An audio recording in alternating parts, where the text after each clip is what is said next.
Price the Lord. Praise the Lord. Hallelujah. கர்த்தர் நல்லவர், அவர் கிருபை என்றும் உள்ளது. ஸ்தோத்திரம். இந்த நாளிலே ஒரு முக்கியமான ஒரு சத்தியத்தை நாம் தியானிக்கிறோம். ஒவ்வொரு வாரமும் சபைக்கு வேண்டிய கர்த்தருடைய வார்த்தைகளை தியானிக்கிறோம். இந்த நாளிலும் கர்த்தர் ஸ்தோத்திரம் உண்டாகட்டும். நாம் கர்த்தருடைய வார்த்தையை நாம் தியானிக்க இருக்கிறோம். உபாகமம் 23ஆம் அதிகாரம் 5வது வசனத்தை வாசிங்க. உன் தேவனாகிய கர்த்தர் விளையாமுக்கு செவி கொடுக்க சித்தம் இல்லாமல் தேவனாகிய கர்த்தர் உன்மேல் அன்பு கூர்ந்தபடியால்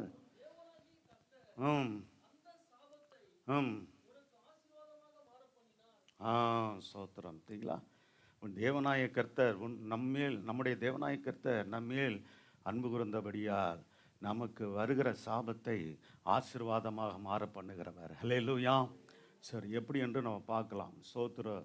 அப்போ பார்த்தீங்கன்னா அந்த சாபத்தின் காரியங்களை நம்ம வாசித்த ஆதியாகமம் புத்தகத்திலே நம்ம வாசிக்கிறோம் இல்லையா? கர்த்தர் சோத்திரம் முதல் சாபத்தை ஆண்டவர் யாருக்கு சொன்னார்?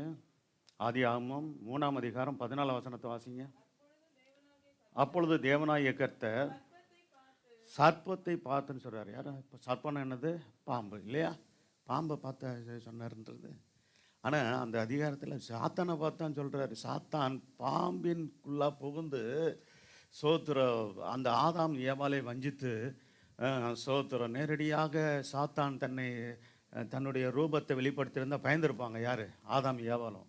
பாம்புக்குள்ளே புகுந்து ஆமாம், அங்கே வேதத்தில் வாசிக்கிறோம், அவன் தந்திரமுள்ளதாக இருந்தது என்று சொல்லப்பட்டிருக்கிறது. சரி, வாசிக்கலாம்.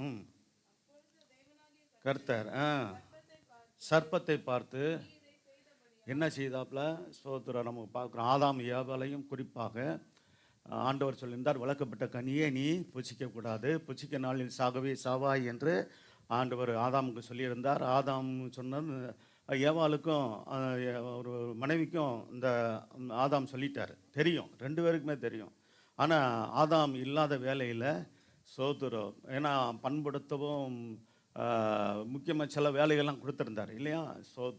அப்போ அந்த தருணத்தில் பிசாசு, அந்த சாத்தான் தான் வலு சர்ப்பம் அப்படின்னு தெளிவாக இருக்குது. சில வசனங்கள்லாம் உங்களுக்கு தரேன்.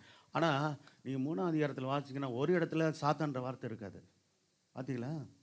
ஆனால் சாத்தான் தான். எப்படின்றதை நம்ம கன்ஃபார்ம் பண்ணலாம். கர்த்தர் சோத்திரம் உண்டாகட்டும். கர்த்தருக்கு மகிமை. ஏன்னா ஒரு பாம்பு ஒரு மனுஷன் இன்னைக்கு வஞ்சிக்குதா? அதோடைய அதாவது விஷமுள்ள பாம்பு இருக்குது, விஷம் இல்லாத பாம்பு இருக்குது, அவ்வளோதான்.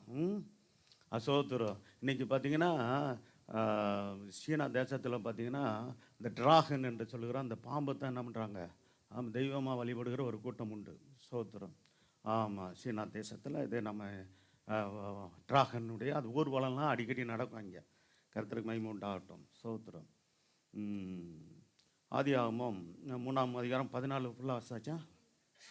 அப்பொழுது தேவனாய் கர்த்தர் சர்ப்பத்தை பார்த்து, நீ இதை செய்தபடியால் நீ சகல நாட்டு மிருகங்களிலும் சகல காட்டு மிருகங்களும் சவிக்கப்பட்டிருப்பாய்.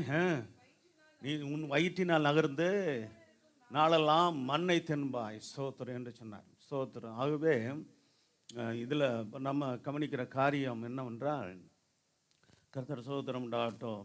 இதை குறித்து அப்போஸ்தலனாகிய பவுல் கூட சொல்லும்போது பாருங்கள், 2 கொரிந்தியர் கர்த்தர் சோத்திரம் உண்டாகட்டும் 11ஆம் அதிகாரம் 2ஆம் வசனம் 3ஆம் வசனத்தை வாசிங்க. பாருங்க, சபை எப்படிப்பட்டதாக இருக்கணும்? கற்புள்ள கன்னிகையாக பாருங்க, கிறிஸ்துன்னு ஒரே புருஷனுக்கு. அப்போ பாருங்க, உலக பிரகாரமாக கணவன் மனைவி என்ற ஒரு ஐக்கியத்தை சொல்கிற போல இருக்குது இல்லை? ஆனால் அப்படி இல்லை. சபையும் ஒரு குடும்ப வாழ்க்கையும் கணவனும் மனைவியும் சோத்திரம் எவ்வளவு கனம்படுத்தி வைத்திருக்கிறார் என்று பார்க்குறோம். ஆதாமையும் ஏவாளையும் கர்த்தர் என்ன செஞ்சார்? சிருஷ்டித்து அவளுக்கு 2 பேருக்கும் வாதம் பண்ணி வைத்து குடும்ப வாழ்க்கையை ஏற்படுத்தி வைத்தவர் கர்த்தர். ஹல்லேலூயா. அந்த குடும்ப வாழ்க்கையை என்ன செய்யணும்? ஒவ்வொரு கணவனும் மனைவியும் கனப்படுத்தணும். அப்படி கனப்படுத்தாது இருக்கிறது அப்படினால தான் குடும்பத்தில் என்ன பண்ணுறாங்க? சோத்திரம் சில பேர் ஒரு சில சோத்திரம் இச்சைகள் பாவங்களுக்கு இடம் கொடுத்து குடும்பங்களில் சமாதானம் இல்லாத ஒரு நிலைமையை உண்டாக்குறாங்க சில ஆட்கள். சில ஆண்கள் பொதுவாக அதில் காரியங்கள்லாம் இருக்குது. இப்படிப்பட்ட காரியங்கள்லாம் குடும்பத்தில் பிசாசு முதல்ல கர்த்தர் ஸ்தோத்திரம் உண்டாகட்டும் இங்கே ஏவாளை வஞ்சித்தான்னு சொல்கிறோம். ஆனால் அதே சமயத்தில் பிசாசு வஞ்சிக்கிறது இந்த உலகம் முழுவதிலும் பார்த்தீங்கன்னா ஆண்கள் பெண்கள் என்ற வித்தியாசம் இல்லாதபடிக்கு அவனை வஞ்சித்து கொண்டு தான் இருக்கிறான். ஹல்லேலூயா. அப்போ பாருங்கள், கர்த்தர் ஸ்தோத்திரம் எபேசியர் 5ஆம் அதிகாரத்தில் வாசிக்கிறோம். கர்த்தர் ஸ்தோத்திரம் ஒரு குடும்பத்தை கணவன் மனைவி பிள்ளைகள் என்ற அந்த ஒரு குடும்ப ஐக்கியத்தை ஏற்படுத்தி ஸ்தோத்திரம் ஒவ்வொரு கணவன் மனைவியும் கர்த்தர் ஸ்தோத்திரம் கணவன் கர்த்தர் ஸ்தோத்திரம் கர்த்தராய் இயேசு கிறிஸ்து ஸ்தோத்திரம் மனைவி ஸ்தோத்திரம் சபை ஸ்தோத்திரம் அப்படிக்கு அடையாளமாக அதை சொல்லுகிறார். அதை குறித்து சொல்லும்போது 5ஆம் அதிகாரத்தில் கர்த்தர் ஸ்தோத்திரம் கீழே இருக்கிற ஒரு வசனத்தை வாசிக்கணும். நான் எப்படி உங்களிலும் அன்பு கூறுகிறது போல அன்பு கூர்ந்தா கணவன் ஒவ்வொரு முதல்ல கர்த்தர் சொல்கிறது யாருக்கு? அன்பு கூற வேண்டின்னு சொல்லி கணவனுக்கு தான் சொல்கிறாரு, அன்பு கூறணும். அப்போ அன்பு கூறாமல் இருக்கிறது காரணம் என்ன? தேவையில்லாத யாராவது ஆட்கள் உள்ளே நுழைஞ்சிடுறதுக்கு இடம் கொடுத்துருவாங்க. பிசாசுடைய தந்திரம் சோத்திரம். இது பாருங்கள், குடும்பத்தில் பிசாசு குடும்பத்தை உடைக்கிறதுக்கு அவன் செய்கிற தந்திரம், பிசாசின் தந்திரம் என்பதை நீங்கள் அறிஞ்சு கொள்ளணும். கர்த்தர் சோத்திரம். ஆகவே சோத்திரம் ஆண்டவருடைய பிள்ளைங்க சோத்திரம் பெண் பிள்ளைகள் கல்யாணம் பண்ணி கொடுத்தாலும் ஆண் பிள்ளைகள் கல்யாணம் பண்ணி கொடுத்தாலும் அந்த குடும்பங்களுக்காக தொடர்ந்து ஜெபிங்க. ஹல்லேலூயா. பெற்றோர்கள் ஜெபிங்க. சோதர பிள்ளைகளை நல்லா ஜெபிக்கணும். கல்யாணம் பிள்ளைகள் உங்கள் சொந்த குடும்பத்துக்காக கணவன் மனைவிக்காக ஒரே சரீரமாகிய உங்கள் பிள்ளைகளுக்காக உங்களுக்காகவே நீங்கள் நல்லா ஜெபிக்கணும். ஏன்னா பிசாசு அவனுக்கு கொஞ்ச காலம் தான் இருக்கிறான் என்று அறிந்து குடும்பங்களில் பயங்கர போராட்டங்களை கொண்டு வருகிறான், பிரச்சனைகளை கொண்டு வருகிறான். சோத்திரம் குடும்பங்களில் சமாதானமற்ற சூழ்நிலையை உண்டு பண்ணுகிறான். இதிலிருந்து நம்ம ஆண்டவருடைய பிள்ளைகள் நல்லா ஜெபிக்கணுங்க. கர்த்தர் சோத்திரம் உண்டாகட்டும். ஏன்னா நமக்கு தெரியாது எந்த விதத்தை நல்ல நம்ம நினைப்போம் நல்ல விதமாக போயிட்டுருக்குது, ஒன்றும் பிரச்சனை ஆகாது. இன்றைக்கி எப்படியாவது பிசாசு யாரையாவது உள்ளே விட்டு நுழைச்சிருவான். சோத்திரம் பல விதமான காரியங்களை கொண்டு வந்து சோத்திரம் சத்துரு கொண்டு வருகிற காரியங்களில் ரொம்ப கவனமாக இருக்கணும். கல்யாணம் பண்ணி போன பிள்ளைகள்லாம் இருக்கிறீங்க. சோத்திரம் அப்போ நல்லா இருக்குது அப்படின்ட்டு நீங்கள் என்ன பண்ணக்கூடாது. சோத்திரம் நம்முடைய குடும்ப சூழ்நிலை நல்லா இருக்குது, ஒன்றும் பிரச்சனை வராது அப்படின்னு நினைக்கக்கூடாது. சோத்திரம் ஒவ்வொரு நாளும் நீங்கள் உங்கள் குடும்பத்தை கர்த்தர் ஒப்பு கொடுத்து ஜெபிச்சுக்கிட்டே இருக்கணும். அல்லேலூயா. அப்போ தான் நீங்கள் ஏன்னா சோத்திரம் கல்யாணம் ஆனவர்களுக்கு சொல்கிறீங்க, ஆட போகிறவர்களுக்கும் சொல்கிறேன் கர்த்தர் சோத்திரம். ஏன்னா எங்களுக்கு தெரியும் கர்த்தர் வேதத்திலிருந்து தேவன் எப்படி ஆலோசனை இதுக்கு தான் கொடுக்குறாரு உங்களுக்கு. அப்போ எப்படி நடந்து கொள்ளணும்? நம்ம ஜெபம் தாங்க. ஆண்டவருடைய கருத்தில் கொடுத்த ஆண்டவரே எங்கள் குடும்பத்தை வேலையடித்து பாதுகாத்துக் கொள்வோம். கல்யாணம் பண்ணி கொடுத்துருக்கிற பிள்ளைகளுடைய குடும்பத்தை வேலையடித்து பாதுகாத்துக் கொள்வோம். அல்லேலூயா. எந்த சத்துரும் உள்ளே வந்துடக்கூடாது, எந்த பிசாசும் உள்ளே வந்துடக்கூடாது, எந்த மனுஷிக வல்லமைகள் சோத்திர குடும்பத்தை பிரிச்சிடக்கூடாது. சோத்திரம் அப்படி நம்ம ஜெபிக்கணும். ஒரு உண்மை தெரியுமா உங்களுக்கு? ஒரு அருமையான பரிசுத்தவான் சொன்னார் உண்மை. சோத்திரம் ஏழ்மையிலிருந்து கர்த்தரை விட்டு போனவர்களை காட்டிலும் நல்லா ஆசீர்வதிக்கப்பட்டு நிறைவோடு இருக்கிறவங்க கர்த்தர் விட்டு போகிறது எளிதுன்னு சொல்கிறாரு. அல்லேலூயா. உண்மை தெரியுமா உங்களுக்கு?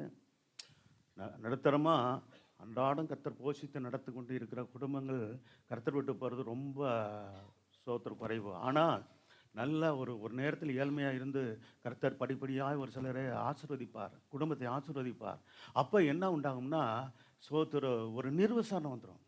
எனக்கு தான் எல்லாம் இருக்குதே, சோத்திரம் எனக்கு என்ன குறைவு இருக்குது, நான் இதுக்கு தேவனை தேடணும், நான் இதுக்கு ஜபத்துக்கு போகணும், நான் இதுக்கு வீட்டில் ஜபிக்கணும். பார்த்தீங்களா? இது ஊழியக்காரங்களுக்குமே இந்த ஒரு போராட்டம் வரும். இதுக்கு தான் ஊழியக்காரங்களும் கவனமாக இருக்கணும், விசுவாசிகளும் கவனமாக இருக்கணும். அல்லேலூயா. ஆமாம், நல்ல விதமாக எடுத்துக்கொள்ளுங்க. சொல்கிற சத்தியத்தை தப்பாக புரிஞ்சிக்கூடாதீங்க. ஆனால் சொல்கிறத சொல்லிட்டேன். ஏன்னா நீங்கள் காக்கப்படுறதுக்காக தான் சொல்கிறேன். நம்முடைய குடும்பத்தில் சாபம் இருக்கக்கூடாது. சோத்திரம் பாருங்கள், சாபத்தை கொண்டு வருகிற ஆட்கள் நம்ம நல்லா தான் போயிட்டுருக்குது, சாபத்தை கொண்டு வருகிற ஆட்கள் உள்ளே நுழைஞ்சிருவாங்க. அது ஆணாக இருக்கலாம் பெண்ணாக இருக்கலாம். நல்லா கவனிங்க. ஆமாம், சோத்திரம் இந்த நல்ல மனதில் வைத்துக்கொள்ளணும் இந்த சத்தியங்கள் எல்லாம். சரி, அப்போ அது பிற்பாடு பார்த்தீங்கன்னா இங்கே சொல்கிறார் பாருங்க, ஆகிலும் சர்ப்பமானது 3ஆம் வசனம் தன்னுடைய தந்திரத்தினாலே 2 கொரிந்தியர் ஏவாளை வஞ்சித்தது போல உங்கள் மனதும் கிறிஸ்துவை பற்றிய உண்மை என்று விலகும்படி கெடுக்கப்படும் என்று பயந்திருக்கிறேன்னு சொல்கிறாரு. சோத்திரம். சாத்தான் என்ற வார்த்தை வருதா? இன்னொரு இடத்துல சொல்லும்போது அப்போஸ்தலன் பவுல் சொல்கிறாரா சாத்தான் என்று சொல்கிறாரா? இங்கே சர்ப்பம் தான் இருக்குது. ஆனால் வெளிப்படுத்த விஷயத்தில் காமிக்கிறேன், சோத்திரம். வலு சர்ப்பம் பிசாசு சாத்தான்னு சொல்லப்பட்டிருக்குது. இருக்கா சொல்கிறேன், வசனத்தை கொடுக்குறேன் பாருங்க. சோத்திரம். சரி, இப்போ வாசிங்க. வெளிப்படுத்தல் விசேஷம் 12ஆம் அதிகாரம் 7லேருந்து 9 வசனத்தை வாசிங்க. ஆமாம். அதனால ஒரு சிலர் சொல்கிறது மட்டும், ஏங்க சாத்தானே சொல்லப்படலையே, 3வது இதுக்குள்ள சர்ப்பம் தானே சொல்லப்பட்டிருக்குது. அந்த சர்ப்பம் என்னது சாதாரண இப்போ நம்ம பார்க்குற காட்டுலேயும் நாட்டிலையும் நம்ம ஊரில் கூட பார்க்குறோமே. சோத்துறோம். என்ன சர்ப்பம்? தண்ணி பாம்புன்றாங்க, என்னது சார பாம்புன்றாங்க, சோத்துறோம். சரி, இந்த நாக பாம்புன்னு சொல்கிறாங்களே, அது கூட என்னது சோத்துறோம். அதுவும் கடவுள் படைத்த ஒரு ஒரு இது என்னது ஊர்வன இனத்தை சேர்ந்தது சோத்துறோம். ஆனால் சர்ப்பத்தின் வடிவில் வலு சர்ப்பம்னு தெளிவாக இருக்குது இல்லையா? வெளிப்படுத்தல் விசேஷம் நான் சொன்ன வசனத்தை வாசிங்க. வெளிப்படுத்த 12ஆம் அதிகாரம் 7லேருந்து 9 வசனம். வானத்தில் யுத்தம் உண்டாயிற்று, தூதர்களும் வலு சர்ப்பம். பாருங்க, அங்கே சர்ப்பம் 3ஆம் அதிகாரத்தில். இங்கே என்ன சர்ப்பம்? வலு சர்ப்பம். வலு சர்ப்பத்தோடு யுத்தம் பண்ணினார்கள். வலு சர்ப்பமோ அதை சேர்ந்த தூதரும் யுத்தம் பண்ணியும். அப்போ இது என்னது வானத்தில் வந்து பாம்பாக விளையாடிக்கிட்டு இருக்குது. பாம்பு அப்படி இப்படி போயிட்டு இருக்கா. வலு சர்ப்பம் பிசாசு. நல்லா புரியணும், வேதத்தை நல்லா கவனித்து வாசிக்கணும். ஆனால் பணம் இங்கே 3ஆம் அதிகாரத்தில் சர்ப்பம்னு தான் போட்டிருக்கு, பாம்பு தானே சொல்லப்பட்டிருக்குது. அங்கே வலு சர்ப்பம்னு சொல்லப்பட்டிருக்கு. சரி, தொடர்ந்து வாசிங்க. யுத்தம் பண்ணியும் ஜெயங்கல்ல பிள்ளை. அடுத்து சோத்திரம். மரியாதை கொடுத்து சொல்கிறாரு. இப்போ நான் இது பாம்புகளுக்கெல்லாம் மரியாதை கொடுத்தா சொல்லப்படும். அவர்களேன்னு சொல்லப்பட்டு ஒரு கூட்டம் விழுந்து போன தூதர்களுடைய கூட்டம் தான் என்னது, அந்த வலு சர்ப்பத்தின் கூட்டம். யார்? லூசிபர் தாங்க வலு சர்ப்பம். விழுந்து போன லூசிபர் தான் யார்? நல்ல சத்தியங்களை புரிஞ்சுக்கொள்ளுங்க. விழுந்து போன தேவனால் சோத்திரம் வானத்துக்கு ஏறுவேன்.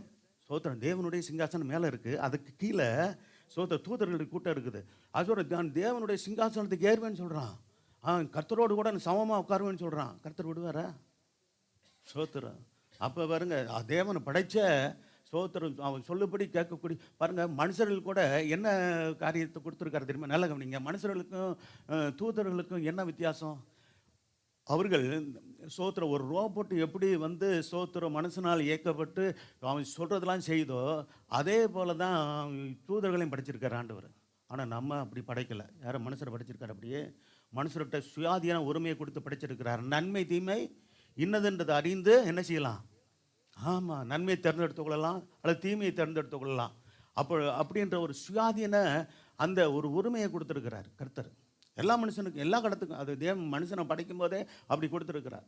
அதனால தான் சோத்திரம் என்ன பண்ணுறது, தேவன் கட்டளையில் கொடுத்து இது நன்மை இது தீமை, நன்மையை பின்பற்று நீ ஆசீர்வதிக்கப்படுவாய், தீமையை பின்பற்றினால் உனக்கு சாபம் வரும். இப்படிலாம் வேதத்தில் பழைய ஏற்பாடு முதற்கொண்டு புதிய ஏற்பாடு வரைக்கும் வேதம் முழுவதும் சொல்லப்பட்டிருக்கிறது. நமக்கு சத்தியம் நல்லா தெரியணும். சரி, அடுத்த உலகம் அனைத்தையும் நல்லா கவனிங்க. இந்த வசனம் முக்கியம். உலகம் முழுவதையும் மோசம் போக்குற, புரியுதா? பிசாசு என்றும் சாத்தான் என்றும் சொல்லப்பட்ட பழைய பாம்பாகிய பெரிய வலு சர்ப்பம் தள்ளப்பட்டது. இப்போ புரியுதா? அந்த சர்ப்பம்னு சொல்கிறது எது? பிசாசு, சாத்தான். ஆமாம், சோத்திரம். சில பேர் எடுத்துக்கிட்டு சொல்லுவாங்க, எங்கெங்க சாத்தானே சொல்லப்படலையே 3வது ஆதியாகமம் 3ஆம் அதிகாரத்தில் சர்ப்பம் தானே சொல்லப்பட்டிருக்கிறது. அப்போ இன்றைக்கி இருக்கிற அந்த இப்போ எவ்வளோ பாம்பு இனங்கள் இருக்குது, எல்லாம் மனுஷனை வஞ்சிக்கிட்டே வச்சுருக்கு. இல்லை, பிசாசு நேரடியாக வந்திருந்தானா, சோத்திரம் அவனுடைய தோற்றத்தை காமிச்சு வந்திருந்தானா பயந்துருக்குங்க. யார் பயந்துருப்பாங்க? யார்? ஆதாம் எவ்வளோ பயந்துருப்பாங்க. ஐயோ ஒரு பயங்கரமான ஆளாக இருக்குது அப்படின்னு சொல்லிட்டு சொல்கிறது. தந்திரமாக வந்து பாம்பு சோத்திரம் ஊர்வன பரப்புன ஆண்டவர் காட்டு மிருகங்கள் நாட்டு மிருகங்கள். பாருங்கள், சோத்திரம். முதல்ல இந்த வலு சர்ப்பம் எங்கே காட்டு மிருகமாக தான் இருக்குது. அது நாட்டுக்குள்ளே ஏதன் தோட்டத்துக்குள்ளே நுழைஞ்சிருச்சு பாருங்கள். அதை சோத்திரம் காவல் பண்ணாமல் அது என்னது ஆதாமு சரியாக கவனிக்கலை. அப்போ பிசாசுக்கு இடம் கொடுக்கறதுக்கு அடையாளம் அதெல்லாம் உள்ளே நுழைஞ்சிருச்சு. சோத்திரம். எப்போ இது பண்ணலாம்?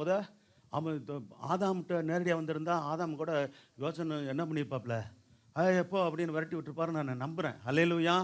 இந்த அம்மாவை அப்படியே நல்லா என்னது எந்த அம்மாவை? ஏவாள் அம்மாவை அப்படியே நல்லா சோத்திரம்.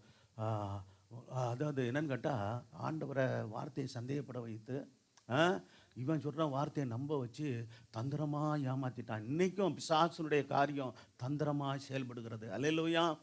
நம்ம பாருங்கள் எல்லாம் நல்லா தானே இருக்குது அப்படி நினச்சிட்டு இருப்போம். பிசாசு அதான் இப்படி சொல்லி ஜெபிக்கணும், ஆண்டவரே பிசாசின் தந்திரத்தில் எங்கள் குடும்பம் சிக்கிக்கொள்ளக்கூடாது. அல்லேலூயா. ஆமாம், என் குடும்பம் சிக்கிக்கொள்ளக்கூடாது, எங்கள் பிள்ளைகள் சிக்கிக்கொள்ளக்கூடாது, எங்களுடைய சந்ததிகள் சிக்கிக்கொள்ளக்கூடாது. தயவுசெய்து ஜெபிங்க. உங்களுக்காக பாடுபடுறேன். இந்த மாதத்து கடைசியில் என்ன ஆண்டவரே வார்த்தையை கொடுக்குறது, இந்த வார்த்தையை சொல்லுன்றார். பாருங்க, ஒரு மனுஷனை கொண்டு இப்போ நாங்கள் என்ன புத்தகத்தை நாங்கள் சனிக்கிழமை போல் நாங்கள் என்ன பண்ணுறோம், மாலையில் ஆமாம் வேத படமாக தியானித்து கொண்டு இருக்கிறோம். அப்போ கர்த்தர் ஸ்தோத்திரம் உண்டாகட்டும். பிலேயாமுக்கு கர்த்தர் செவி கொடுக்க மனதில்லாமல், எனக்கு மறுபடியும் வாசிக்கலாம். உபாகமம் 23:5.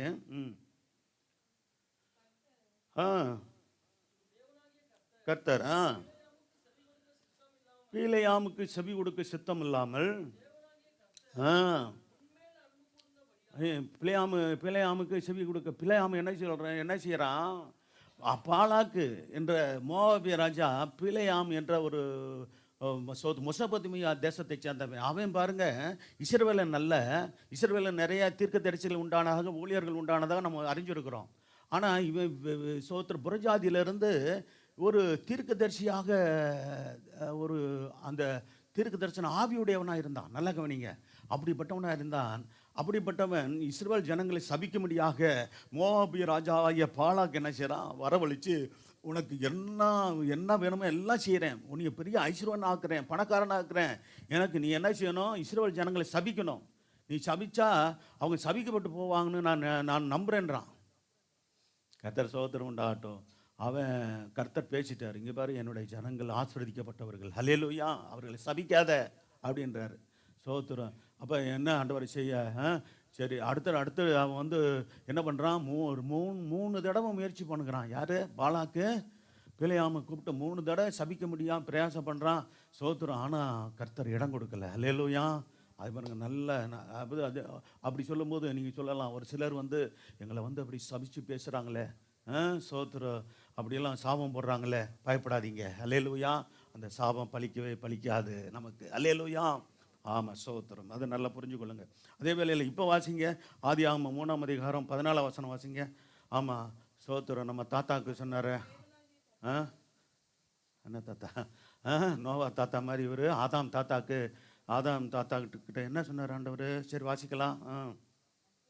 ஆதாம் ஏவாள் இவங்களுக்கெல்லாம் சொன்னார் சில வார்த்தைகள், வாசிங்க, அதுலேருந்து வாசிங்க.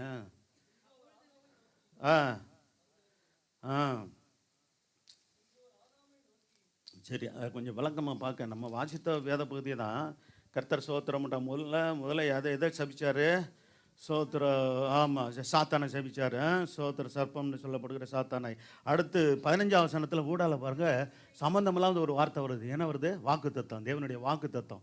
கர்த்தராகிய இயேசு கிறிஸ்து சோத்திரம் சாத்தானை சோத்திரம் வலுசற்பமாகி அந்த சாத்தானை சிலுவையில் அவனை மிதித்து ஜெயம் எடுக்கிற, காலங்கள் மிதிக்கிறதுன்றது எதை குறிக்குது? பிசாசின் அந்த சாத்தான் மேலே தேவன் கொடுக்குற வல்லமையை குறிக்கிறது. அதே ஆண்டவர் சொல்கிறார், ரோமர் புத்தகத்தில் வாசித்த கடைசி அதிகாரத்தில், சாத்தான் கர்த்தர் என்ன செய்வாராம், அவருடைய ஜனங்களுக்கு சபைக்கு சமாதானத்தின் தேவன் தாமே சீக்கிரமாய், அந்த வசனத்தை வாசிக்கலாம், போடலாம். சமாதானத்தின் தேவன் சீக்கிரமாய் சாத்தானை என்ன செய்வாரா, நம்முடைய காலின் கீழே. ஆமென், அல்லேலூயா. அந்த சாத்தானாகிய பிசாசு, அதாவது கர்த்தர் சகோதரம் வலுசற்பத்தை நம்முடைய காலின் கீழே நசிக்க போட போகிறார். அல்லேலூயா. அப்போ குடும்பங்களை வஞ்சிக்கிற, மோசம் பண்ணுகிற, குடும்பத்துக்கு சமாதானம் இல்லாத நிலைமையை உண்டு பண்ணுகிற அந்த பிசாசின் வல்லமையை மிதித்து ஜெயம் எடுக்க கர்த்தர் நமக்கு கிருபை செய்ய போகிறார். அல்லேலூயா. அவர் ஏற்கனவே அவன் தலையை நசுக்கி சிலுவையில் ஜெயம் எடுத்தவர். அவருடைய பிள்ளைகளாகிய நமக்கும் ஜெயம் கொடுக்கவே விரும்புகிறார். அல்லேலூயா. ஆசீர்வாதத்தை கொடுக்கவே விரும்புகிறார். அதை நம்ம எப்படி பெற்றுக்கொள்கிறோன்னு இன்னைக்கு பார்க்குறோம். ஸ்தோத்திரம். கர்த்தர் ஸ்தோத்திரம் உண்டாகட்டும். ஆகவே தேவனுக்கு பயந்து நாம் நடக்கணும், வேத வசனத்தின்படி வாழணும் என்று வேதம் தெளிவாக சொல்லப்பட்டிருக்கிறது, பழைய ஏற்பாட்டிலையும் புதிய ஏற்பாட்டிலையும். ஒவ்வொரு சமாதானத்தின் தேவன் சீக்கிரமாக சாத்தானை உங்கள் காலங்களில் நசுக்கி போடுவார், நம்முடைய கர்த்தராகிய இயேசு கிறிஸ்துவினுடைய கிருபை உங்கள் கூட இருப்பதா ஆமீன் என்று சொல்லி ரோமர் 16ஆம் அதிகாரத்தில் 20ஆம் வசனத்தின் மூலமாக அப்போஸ்தலன் பவுல் சபைக்கு, ரோம சபைக்கு ஆலோசனை கொடுக்கறது பார்க்குறோம். இங்கே வாசிக்கலாம். உனக்கும் ஸ்திரிக்கும் அவள் வித்துக்கும் சோத்திரம், அவர் உன் தலையை. இது எப்போ சொன்னது? சோத்திரம் 6000 வருஷத்துக்கு முன்னாடி சொன்னது வாக்கு தத்துவம். 6000 வருஷமாக உலகம் இருக்குதுங்க. 6000 வருஷம் சத்தியம் பைபிளில் இருக்குது. சோத்திரம். மனுஷர்கள் சொல்கிறாங்க எத்தனை கோடி வருஷம் அப்படி இப்படிலாம் என்னமோ சொல்கிறாங்க. ஆனால் மனுஷன் படைக்கப்பட்டு சோத்திரம் இருக்கிற காரியங்கள், ஆமாம், நீங்கள் கணக்கிட்டோம்னா 6000 வருஷம் ஆதாமிலேருந்து நம்ம காலம் வரைக்கும் எத்தனை வருஷம்? 6000 வருஷம். 6000 வருஷம் சோத்திரம் முதல் அந்த முதல் 1000 அந்த அந்த வருஷத்தில் ஆதாம் ஏதேனில் இருந்த ஆதாம் எவளும் இருந்த காலத்தில் நடந்த காரியங்களை அப்பயே வாக்குத்தத்தம் சொல்லிட்டாரு. அவர் உன் தலையை நசுக்குவார். பிசாசே, சாத்தானே, சோத்திரம், கர்த்தராகிய இயேசு உன் தலையை சிலுவையில் நசுக்க போகிறார். அல்லேலூயா. ஆமாம், சோத்திரம். அப்படி சொல்லும்போது நீ அவர் குதிங்காலை, ஆமாம், அவருக்கு பலவிதமான பாடுகளை உண்டாக்குனா பார்த்தீங்களா? அதுதான் சோத்திரம், ஆண்டவருடைய காலை நசுக்கிறது என்ற ஒரு காரியங்கள் சொல்லப்படுகிறது. பலவித உபத்திரங்கள், பாடுகள், இல்லையா? யாருக்கு வராத சோத்திரம். தன்னுடைய சரீரத்தில் ஒரு சொட்டு ரத்தம் இல்லாதபடிக்கு அவர் சோத்திரம் பல பாடுகள் பட்டு, காயங்கள் பட்டு, சோத்திரம் தலை முத கொண்டு பாதம் வரைக்கும் அவர் அடிபடாத பகுதியே இல்லை. அல்லேலூயா. காயப்படாத பகுதியே இல்லை. ரத்தம் வெளியேறாத பகுதியே இல்லை என்று சொல்லத்தக்கதாக அந்த பாடுகளை உண்டாக்கினானே, அது யாரு? பிசாசு என்று பார்க்கிறோம். சோத்திரம். அடுத்து பாட்டிக்கு என்ன சொன்னாரா? எந்த பாட்டி? ஏவாள பாட்டிக்கு என்ன சொன்னார்? அவர் ஸ்திரியை நோக்கி, நீ கர்ப்பவதியாக இருக்கும்போது உன் வேதனையை பண்ணுங்க. வேதனை மிகவும் பெருகப்படுறது தேவனுடைய சித்தம் இல்லை. 7 ஆசீர்வாதங்கள் உண்டு. ஆதாம் ஏவாளுக்கு கர்த்தர் கொடுத்த ஆசீர்வாதம் 7ஐயும் அவர்கள் இழந்து போனார்கள், பாவம் செய்தது நிமித்தம். அல்லேலூயா. அவள் பாருங்க, பாவம் அக்கிரமம் என்னாகுது? சாபமாக மாறி போகுது. இதை நல்லா புரிஞ்சுக்கொள்ளணும். அதுக்காகத்தான் சபையில் தெளிவான சத்தியங்களை கர்த்தர் உங்களுக்கு போதிக்க வைக்கிறார். பாவம் தான் சாதாரணமாக நான் நினைக்கிறோம். அடுத்து அது அக்கிரமமாக மாறி, அடுத்து அது என்ன ஆகுன்னா சாபங்களாய் மாறி போகும். அது என்ன ஆகுன்னா, அந்த சாபத்திலிருந்து விடுதலை கொடுக்குற ஆண்டவர் இல்லைன்னா என்ன உண்டாகும்னா, சோத்திரம், அது தலைமுறையாக தொடரும். சோத்திரம். நம்முடைய ஆண்டவராக இயேசுவை நாம் ஏற்றுக்கொண்ட பிற்பாடு சாபங்கள் நம்முடைய குடும்பத்தில் இருக்கக்கூடாது. ஹல்லேலூயா. சரி, அப்போ சோத்திரம். அப்போ ரசிக்கப்பட்டு சபைக்கெல்லாம் போகிறாங்க. ஆனாலும் கூட சோத்திரம் ஏன் அப்படி சில போராட்டங்கள் வருது, சில சாபங்கள் பின்தொடருதுன்னா, தேவனுடைய கட்டளைகளுக்கு கீழ்ப்படுகிறதில்லை. தேவனுடைய வசனத்துக்கு கீழ்ப்படிந்து வாழாததுனால வருகிறதான பாதிப்பு. நம்ம என்னைக்கு ஆண்டவரே உடைய வார்த்தைகள் அனைத்துக்கும் நான் ஒப்பு கொடுத்து நான் கீழ்ப்படிந்து நடக்கிறேன் என்று அர்ப்பணிக்கிறேன், யார் அர்ப்பணிக்கிறாங்களோ அவர்கள் ஆசீர்வதிக்கப்படுவது மட்டுமில்ல, சோத்திரம், குடும்பங்கள் ஆசீர்வதிக்கப்படுகிறது மட்டுமில்ல, கர்த்தர் சோத்திர சமாதானம் உண்டாகும், குடும்பத்தில் சந்தோஷம் உண்டாகும், குடும்பத்தில் கர்த்தர் பாதுகாப்பு உண்டாகும். அல்லேலூயா. சரி, தொடர்ந்து வாசிங்க. அப்போ சொல்கிறார் பார்த்தீங்களா, வேதனையை பெருக பண்ண சோத்திரம். கற்ப வேதனை என்று சொல்லுகிறதான காரியங்கள் பெண்களுக்கு உண்டு, இல்லையா? சோத்திரம். சோத்திரம். அடுத்து வேதனையோடு பிள்ளை பெறுவாய், புருஷனை பற்றியிருக்க அவன் உன்னை ஆண்டு கொள்ளுவான் என்றார். அப்போ சோத்திரம். இப்படியாக அந்த ஒவ்வொரு குழந்தை பேரும் தேவனுடைய திட்டத்தின்படி அது லகுவாக இருக்கணும் தான் இருந்திருக்குது. ஆனால் பாவம் செய்தது நிமித்தம் சோத்திரம், தேவனுக்கு கீழ்ப்படியாமல் தேவனுடைய வார்த்தையை சந்தேகப்பட்டு பிசாசுக்கு கீழ்ப்படிந்து தேவனுடைய கட்டளைகளை மீறினதுனால ஆதாம் ஏவாளுக்கு வந்த பாதிப்பை பார்த்தீங்களா? அதுதான் இன்னும் தொடர்ந்து கொண்டே இருக்குது. சோத்திரம். அப்போ மனுக்குலத்தை தொடர்கிறது. ஆனால் கர்த்தராகிய இயேசு கிறிஸ்து மூலமாக அதற்கு ஒரு முடிவும் ஏற்படுத்தி இருக்கிறார். அல்லேலூயா. சரி, கர்த்தர் சோத்திரம் உண்டாகட்டும். பின்பு அப்போ தான் சொல்லப்பட்டிருக்கிறோம் 17ஆம் வசனம், பின்பு ஆதாமை நோக்கி, நீ உன் மனைவியின் வார்த்தைக்கு செவி கொடுத்து புசிக்க விடாமல் நான் உனக்கு விளக்கின விருட்சத்தின் கனியை புசித்தபடியினால், இங்கே பாருங்க, முதல்ல சாத்தானை பார்த்து சொன்னார், சர்ப்பத்தை பார்த்து, நீ சோத்திரம், நீ சபிக்கப்பட்டு இருப்பாய், நீ உன் வயிற்றினால் நகர்ந்து உயிரோடு இருக்கனாலெல்லாம் மண்ணை தின்பாய். பாருங்க, சோத்திரம். அப்போ இன்றைக்கும் காரியங்கள் அப்படி தான் இருக்குது. சோத்திரம். பொதுவாக இந்த மண்ணை திங்கிறது தான் அந்த பாம்புகளுடைய பல விதமான காரியங்களை சோத்திரம் சாப்பிடுது. அதை திங்கிறதோ இன்னொன்று என்னென்னா மண். அதோடு கூட என்ன தான் சோத்திரம், பூமி உன் நிமித்தம், ஆதாமி நிமித்தம் பூமி சபிக்கப்பட்டுச்சுங்க. அல்லேலூயா. நம்ம வாழுகிற பூமி சபிக்கப்பட்டுச்சு. கர்த்தர் சோத்திரம் உண்டாகட்டும். அடுத்தன்னு சொல்லப்பட்டிருக்கிறது, அது உனக்கு முள்ளும் குறுக்கும்.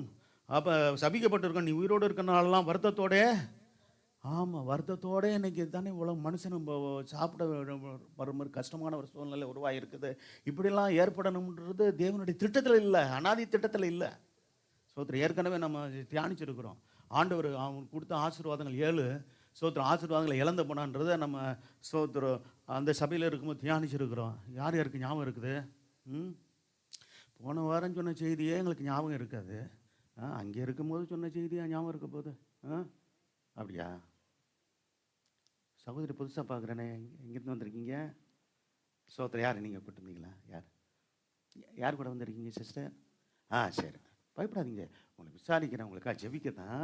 ஸ்தோத்திரம். ஆமாம், நீங்கள் எங்களோடு கூட ஆராதனையில் வந்து ஆண்டவரை மகிமைப்படுத்த வந்ததுக்காக உங்களுக்கு நன்றி. தொடர்ந்து வாங்க. ஒரு சபைக்கு போகலைன்னா தொடர்ந்து வாங்க. நல்ல சத்தியங்களை, நல்ல ஒரு ஐக்கியம், இயேசு நம்மோட சபை, ஃபாதருடைய பெர்க்மான்ஸ் அவங்களுடைய ஐக்கியம், நல்ல ஸ்தோத்திரம், நல்ல இடத்துக்கு கர்த்தர் கொண்டு வந்திருக்கிறார். கர்த்தரை ஆசீர்வதிப்பார். அல்லேலூயா. தொடர்ந்து வாங்க. ஸ்தோத்திரம். சகோதரி சொல்கிறேன், என் மகன் மாதிரி தான் இருக்கு. நீங்கள் வயசு என்ன இருக்கும்? கம்மியாக தான் இருக்கும். கல்யாணச்சா? பார்த்தீங்களா? பார்த்தீங்களா? ஸ்தோத்திரம். அதான் சொல்கிறேன். ஸ்தோத்திரம். ஆமாம், சாரி. கல்யாணம் பண்ணி சரி, ஃபேமிலி ஆச்சானு தெரியாது. சரி, ரைட்டு. 20 வயது படிச்சுட்டு இருக்கீங்க. என்னம்மா படிச்சுக்கிட்டு தானே இருக்கிறா? சரி சரி. ஸோ என் மகன் மாதிரி தான் இருக்கிறீங்க. எனக்கு ஒரு 2 மகளுக்கு உண்டு. இங்கே இந்த இன்னொரு மகளை காணா. இந்த 2 பேர் பக்கத்தில் பார்க்கும்போது என்னுடைய ஜெரமி ஈஸ்வர் மாதிரி ஞாபகம் வரும். யார்? சிஸ்டருடைய பிள்ளைகளை பார்க்கும்போது விஜய், என்னுடைய 2 பிள்ளைகள் ஜெரமி ஈஸ்வரில் அது மாதிரி தான் என் பிள்ளைகளை இவங்க பார்த்தோன்னே. அது முன்னாடி வந்து இருப்பாங்கல்ல, அங்கேயும் பிள்ளைங்க என்ன பண்ணுவாங்க? கல்யாணத்துக்கு முன்னாடி வந்து உட்காந்துருப்பாங்க. ஸ்தோத்திரம். இந்த பிள்ளைகள் முன்னாடி வந்து உட்காந்துருங்களா? அல்லேலூயா. ஸ்தோத்திரம். எல்லாம் ஆவிக்குரிய பிள்ளைகள் தான். அல்லேலூயா. எங்களுக்கு சரீரபுரமான பிள்ளைகளை கொடுத்தாலும் ஆவிக்குரிய பிள்ளைகளை, உங்கள் பிள்ளைகளை எங்களுக்கும் பிள்ளைகளாக கொடுத்துருக்கிறார் கர்த்தருக்கு ஸ்தோத்திரம். அல்லேலூயா. அதனால் உங்களுக்கும் பிள்ளைகளுக்கும் சரி, உங்களுக்கும் சரி, நீங்கள் எங்கள் சகோதரிகள். ஆமாம், ஸ்தோத்திரம். குடும்ப தலைவர்கள் நீங்கள் எங்கள் சகோதரர்கள், குடும்ப தலைவிகள் எங்களுடைய சகோதரிகள். உங்களையும் கர்த்தர் ஸ்தோத்திரம் உண்டாகட்டும். எப்படியாவது கர்த்தர் ஆசீர்வதிக்கணும். உங்கள் குடும்பத்தில் இருக்கிற போராட்டங்கள் நீங்கணும். உங்கள் குடும்பத்தில் காணப்படுகிறதான பாருங்கள், சாபம்னு சொல்கிறது ஸ்தோத்திரம். பாருங்கள், பலவிதமான காரியம். கடனே ஒரு சாபம் தாங்க. கடன், வறுமை, குடும்பத்தில் பலவிதமான போராட்டங்கள், சம்பாதித்தும் கையில் உங்களுக்கு நிற்காமல் உங்களுக்கு ஒரு விதமான மன உளைச்சல், பாருங்கள், வேதனை, கவலை, ஸ்தோத்திரம், கண்ணீரின் பாதையில் தொடர்ந்து நீங்கள் இருக்கிறீங்கனாலே அங்கே சாபம் இருக்குன்னு அர்த்தம். இதிலேருந்து விடுதலையாகக்கூடிய வழியை தான் கர்த்தர் இன்னைக்கு சொல்கிறாரு. அல்லேலூயா. நீங்கள் தயவுசெய்து என்ன பண்ணணும்? நான் தானே சொன்னேன், ஆண்டவரை எந்த ஒரு சாபமும் என் வீட்டில் இருக்கக்கூடாது. அல்லேலூயா. என் குடும்பத்தில் இன்னைக்கு ஜெபிக்க போகிறோம். எனக்கு என்ன ஆசை, இங்கே புது வருஷத்தில் போகிறோம். நம்ம குடும்ப சபையில் இருக்கிற குடும்பத்தில் ஒரு குடும்பத்தில் என்ன இருக்கக்கூடாது? செய்வன மந்திரம் சூனியம் அது ஒரு சாபமாக இருக்குங்க. இன்னும் சொல்ல பண்ண தெரியுமா? சபைக்கு விரோதமாக செய்வன மந்திரம் செய்கிற ஆட்கள்லாம் உண்டு, தெரியுமா உங்களுக்கு? ஆமாம், ஸ்தோத்திரம். அப்போ இதிலேருந்து ஆனால் ஒன்று இருக்குது, ஆண்டவருடைய அருமையான வாக்குத்தத்தம் இருக்குது. ஸ்தோத்திரம். அப்போ சபையை பாதாளத்தின் வாசல்கள் என்ன செய்ய முடியாது? ஆமாம், மேற்கொள்ள முடியும். சபையை யாருங்க? நீங்களும் நாங்களும் தான் சபை. அல்லேலூயா. கர்த்தர் ஊழியர்கள் குடும்பம், விசுவாசிகள் குடும்பம் சேர்ந்தது தான் என்னது? சபை. ஆமாம், இந்த சபையை பாதாளத்தின் வாசல்கள் மேற்கொள்ளக்கூடாது. அல்லேலூயா. அதற்கு நல்லா நம்ம ஜெபிக்க வேண்டியது அவசியம். நல்லா போராடி ஜெபிக்கணும். இந்த கடைசி நாட்களில் அதுக்கு தான் ஜபத்தை கூட்டுறோம். சபையில் சில சமயங்கள் ஜபங்களை ஏன் அது சோத்திரம் 21 நாள் ஜபனும் வைக்கிறோம், உபாச ஜபனும் வைக்கிறோம், சோத்திரம் அடிக்கடி ஜபம் வைக்கிறோமே. சோத்திரம். ஆமாம், புரிஞ்சுக்கொள்ளணும். இவங்களுக்கு வேறு வேலையெல்லாம் போல் இருக்குது, அதனால தான் அடிக்கடி ஜபம் வைக்கிறாங்க போல் இருக்குது அப்படின்னு நினைக்கக்கூடாது. அப்படி எங்களுக்கு வேலையில்லாமல ஜபம் வச்சுக்கிட்டு இருக்கோம். உங்களுடைய ஆசீர்வாதத்துக்காக தான் ஜபத்தை வைக்கிறோம். அல்லேலூயா. ஆமாம், ஒரு நாள் அப்படி என்ன வந்துடவே கூடாது. இவங்களுக்கு வேலையில்லை, அப்பப்போ ஜபிங்க, வீட்டில் வந்து ஜபிங்களேன், அதுக்காண்டி சபையை திறந்து வச்சு அப்பப்போ ஜபிக்கணுமா? சோத்திரம். இரவு ஜபத்துக்கு இத்தனை வந்தவர்களுக்காக சோத்திரம். அல்லேலூயா. ஆமாம், சோத்திரம். பாஸ்டர் ரொம்ப சந்தோஷப்பட்டார்.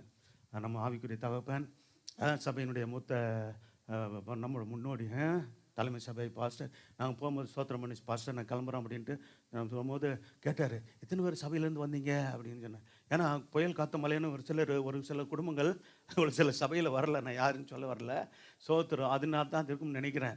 ஆமாம், சோத்திரம். ஏன்னா இப்போ உங்களுக்குள்ளே கூட தோணி இருக்கலாம், இப்போ காற்று மலைன்னு சொல்கிறாங்களே, வெளியே போகக்கூடாதுன்னு சொல்கிறாங்களே, நம்ம சோத்திரம் நம்ம வேனில் போகிறோமே, வேனோட தூக்கிட்டு போயிடுமோ காற்று? தூக்கிட்டு போயிடுமா? ஒன்றும் ஆகாது. அல்லேலூயா. அவன் நல்லபடியாக போயிட்டு நல்லபடியாக வந்து சேர்ந்தீங்களா இல்லையா? நாங்களும் காரில் அந்த மகன் கூப்பிட்டு போனேன், அருண் நல்லா பத்திரமா கொண்டு வந்தார் ஆண்டவர். நம்முடைய ஆண்டவர் பத்திரமாய் காப்பாற்றுற தேவன். அல்லேலூயா. ஆமாம், சொல்ல பிறகு காற்று வந்துருச்சுங்க, மழை புயல் வந்துருச்சுங்க, என்ன ஆக போதோ தெரில, ஒன்றும் ஆகலை. அல்லேலூயா. ஆமாம், நல்லா ஆராய்ச்சிட்டு மழை பெஞ்சிக்கிட்டு தான் இருந்துச்சு. சோத்திரம். வரும்போது மழை பெஞ்சு போகும்போதும் சோத்திரம். ஆனாலும் கூட ஜெபத்துக்கு அந்த ஒரு நல்ல ஒரு அருமையான ஒரு ஒரு ஏழ்மையான ஒரு குடும்பத்திலிருந்து கூவாத்து பக்கத்தில் வசித்த ஒரு ஒரு மனுஷனை கர்த்தர் தெரிந்து கொண்டு ரட்சித்து அவர் நல்ல ஒரு சாட்சி, நல்ல பாடல்கள். தம்பி பாடின பாட்டு கூட அவர் எழுதின பாடல். ஜோசப் கரிகாலன். சோதரம் முதல் முறை அவர் தான் பார்க்குறேன். ஆனால் பாட்டு கேள்விப்பட்டிருக்கேன், நேரடி அவர் தான் பார்த்தேன். பாருங்கள் சோதரம் எப்படி தேவன் நடத்துகிற விதங்களை பார்த்தால் ஆச்சரியமாக இருக்கிறது. அல்லேலூயா. சரி, கர்த்தர் சோத்திரம் உண்டாகட்டும். சரி, அப்போ என்ன சொன்னார் சோத்திரம்? அப்போ ஆதாமை நோக்கி சொன்னதை சோத்திரம் அடுத்து சொன்னாரா 19 வருஷம், நீ பூமியிலிருந்து எடுக்கப்பட்டபடியா நீ பூமிக்கு திரும்ப மட்டும் உன் முகத்தின் வேர்வையால் ஆகாரம் போய் பாருங்கள், கஷ்டத்தோடு நீ உழைச்சி சாப்பிடணும் அப்படின்ற ஒரு நிலைமை வந்தது. காரணம் ஆதாம் ஏவாள் செய்த பாவம். தேவனுடைய திட்டத்தில் இல்லை. ஆதாமுடைய அந்த சோத்திரம், அந்த சந்ததியில் பிறக்கிற எல்லாரையும், ஆதாமுடைய சந்ததியும் சோத்திரம் ரொம்ப தேவன் அந்த 7 விதமான ஆசீர்வாதங்களை வைத்து ஆசீர்வதிக்க தேவன் விரும்பினார். நம்ம எல்லாம் சேர்த்து தான். ஆனால் அவர்கள் செய்த பாவம் மனுக்குலம் முழுதும், அதான் ஜென்ம பாவம் என்று சொல்கிற பாவம் பின்தொடர்கிறது. கர்ம பாவம் நம்மை பின்தொடர்கிற, நாம் செய்த விவரம் தெரிஞ்சு செய்த பாவங்களும் நம்ம தொடர்கிறது. இதை ஞானஸ்நானத்தின் மூலமாக நம்மை விட்டு கர்த்தர் அகற்றி போடுகிறார். அல்லேலூயா. சரி, கர்த்தர் சோத்திரம் உண்டாகட்டும். நீ பூமியிலிருந்து எடுக்கப்பட்டபடியால் பூமிக்கு திரும்ப மட்டும் உன் முகத்தின் வேர்வையால் ஆகாரம் புசிப்பாய், நீ மண்ணாக இருக்கிறாய். பார்த்தீங்களா, சோத்திரம் மண்ணாக தான் இருக்கிறோம். அதனால் மண்ணுக்கு திரும்புகிறோம். பிறந்துட்டேன் ஒரு நாள், கர்த்தருடைய வருகையில் பொண்ணு சேர்த்து கொள்ளப்படணும். இல்லைன்னா கர்த்தருக்காக வாழ்ந்து ரட்சிக்கப்பட்டு கர்த்தருக்காக வாழ்ந்தோம்னா பயப்பட வேண்டியதில்லை. கர்த்தர் வருகையில் நாம் சேர்த்து கொள்ளப்படுவோம். அல்லேலூயா. ஆமாம், இது மண்ணான சரீரம் தான். சோத்திரம். இது மண்ணுக்கு திரும்பக்கூடிய சரீரமாக இருந்தாலும் இதுக்குள்ளே தான் மகிமையின் தேவன் வாசம் பண்ணுகிறார். அல்லேலூயா. வேதத்தில் இருக்கா? அப்போ இந்த மண்ணான சரீரத்தில் மகிமையின் தேவன் வாசம் பண்ணுகிறது எவ்வளோ பெரிய பாக்கியம். அல்லேலூயா. ஆண்டவர் நமக்குள்ளே தான் வாசம் பண்ண விரும்புகிறார். கர்த்தர் சோத்திரம் உண்டாகட்டும். இன்னும் சொல்ல போனால் சோத்திரம், தேவன் மனுஷன் கட்டின ஆலயத்தில் வாசமாக இராருன்னே சொல்லப்பட்டிருக்கிறார். அப்படி என்ன அர்த்தம் அப்படின்னா, தேவன் அப்போனா இந்த ஒரு ஆராதனை சில வேண்டாமா, ஜெப வீடு வேணாமா? வேணும்னு வேதம் சொல்லுது. எதுக்குன்னா தேவனை ஆராதிக்க, ஜெபிக்க, நம்முடைய ஐக்கியத்தை ஏற்படுத்த சோத்திரம் என்னது ஆராதனை ஸ்தலம் அவசியம். அல்லேலூயா. ஜெப வீடு அவசியம் என்பது நல்லா புரிஞ்சுக்கொள்ளுங்க. வேதத்தில் அங்கங்கே இந்த வார்த்தை இருக்குது. அப்போ சோத்திர தேவனுடைய வார்த்தைக்கும் அப்போ இதுக்கெல்லாம் ஏதோ முரண்பாடாக இருக்கிறதுன்னு நினைக்கவே கூடாது. சோத்திரம் இல்லை. ஏன்னா வேதம் சொல்லுகிற நீங்களே தேவன் தங்கும் ஆலயம். அல்லேலூயா. நாம் யார்? ஜீவன் உள்ள தேவன் தங்கும் ஆலயம். வேதம் சொல்லுகிறது. இது நல்ல ஒரு தெளிவாக புரிஞ்சுக்கொள்ளுங்க. கர்த்தர் சோத்திரம் உண்டாகட்டும். பல சத்தியங்கள் மூலமாக உங்களுக்கு தெளிவாக என்ன சொல்லுவாங்க, கிளிப்பிளைக்கு சொல்கிற மாதிரி சொல்லி கொடுக்குறோம். அதனால் நல்லா கற்றுக்கொண்டு வசனத்தில் வளருங்க. கர்த்தர் உங்களை ஆசீர்வதிப்பார். அல்லேலூயா. சோத்திரம். ஆமாம், சோத்திரம். கிளி யார் வளர்க்கம் இருக்கா? கிளி கற்றுக் கொடுத்தா அதே மாதிரி பேசுது. பார்த்தீங்களா? கிளியே நல்லா கற்றுக்கொண்டது கீழ்ப்படியுது. நம்மளும் கீழ்ப்படியணும். அல்லேலூயா. சரி, கர்த்தர் சோத்திரம் உண்டாகட்டும். கர்த்தர் நல்லவர். சரி, இப்போ பாருங்கள், சில வார்த்தைகளை வாசிக்கலாம். சரி, ஆதாமுக்கு மட்டும் இல்லை, அடுத்து பாருங்க, ஆதியாகமம் 4:11 காயினிடம் கர்த்தர் காயின்கிட்ட சொல்கிறாரு, சபிக்கப்பட்ட பூமியில் நீ சபிக்கப்பட்டு இருப்பாய். காரணம் என்ன? அவன் தன்னுடைய உடன்மந்த சகோதரனை கொலை செய்தபடினாலே அந்த இரத்த பலி என்ன செய்து பாருங்க. ஒரு குடும்பத்தில் ஒரு பெற்றோர்கள் யாராவது, நம்முடைய மூதாதையர்கள் யாராவது கொலைபாவம் செஞ்சுருந்தா அது லேசலான நினைக்காதீங்க. சோத்திரி எவ்வளோ தான் யார் நமக்கு விரோதமாக தீமை செஞ்சாலும் கர்த்தர் ஒரு சிலர் பாருங்கள், சோத்திரி ஏதாவது தொல்லை கொடுக்குற ஆட்கள், இப்படி ஆளுங்கள்லாம் உடனே என்ன செஞ்சுருவாங்க, அருவாளை தூக்கிற ஆள்லாம் உண்டு. பார்த்தீங்களா? சோத்திரம். வாசிங்களா, இந்த வசனத்தை வாசிங்க. ஆதியாகமம் 4:11 வாசிங்க.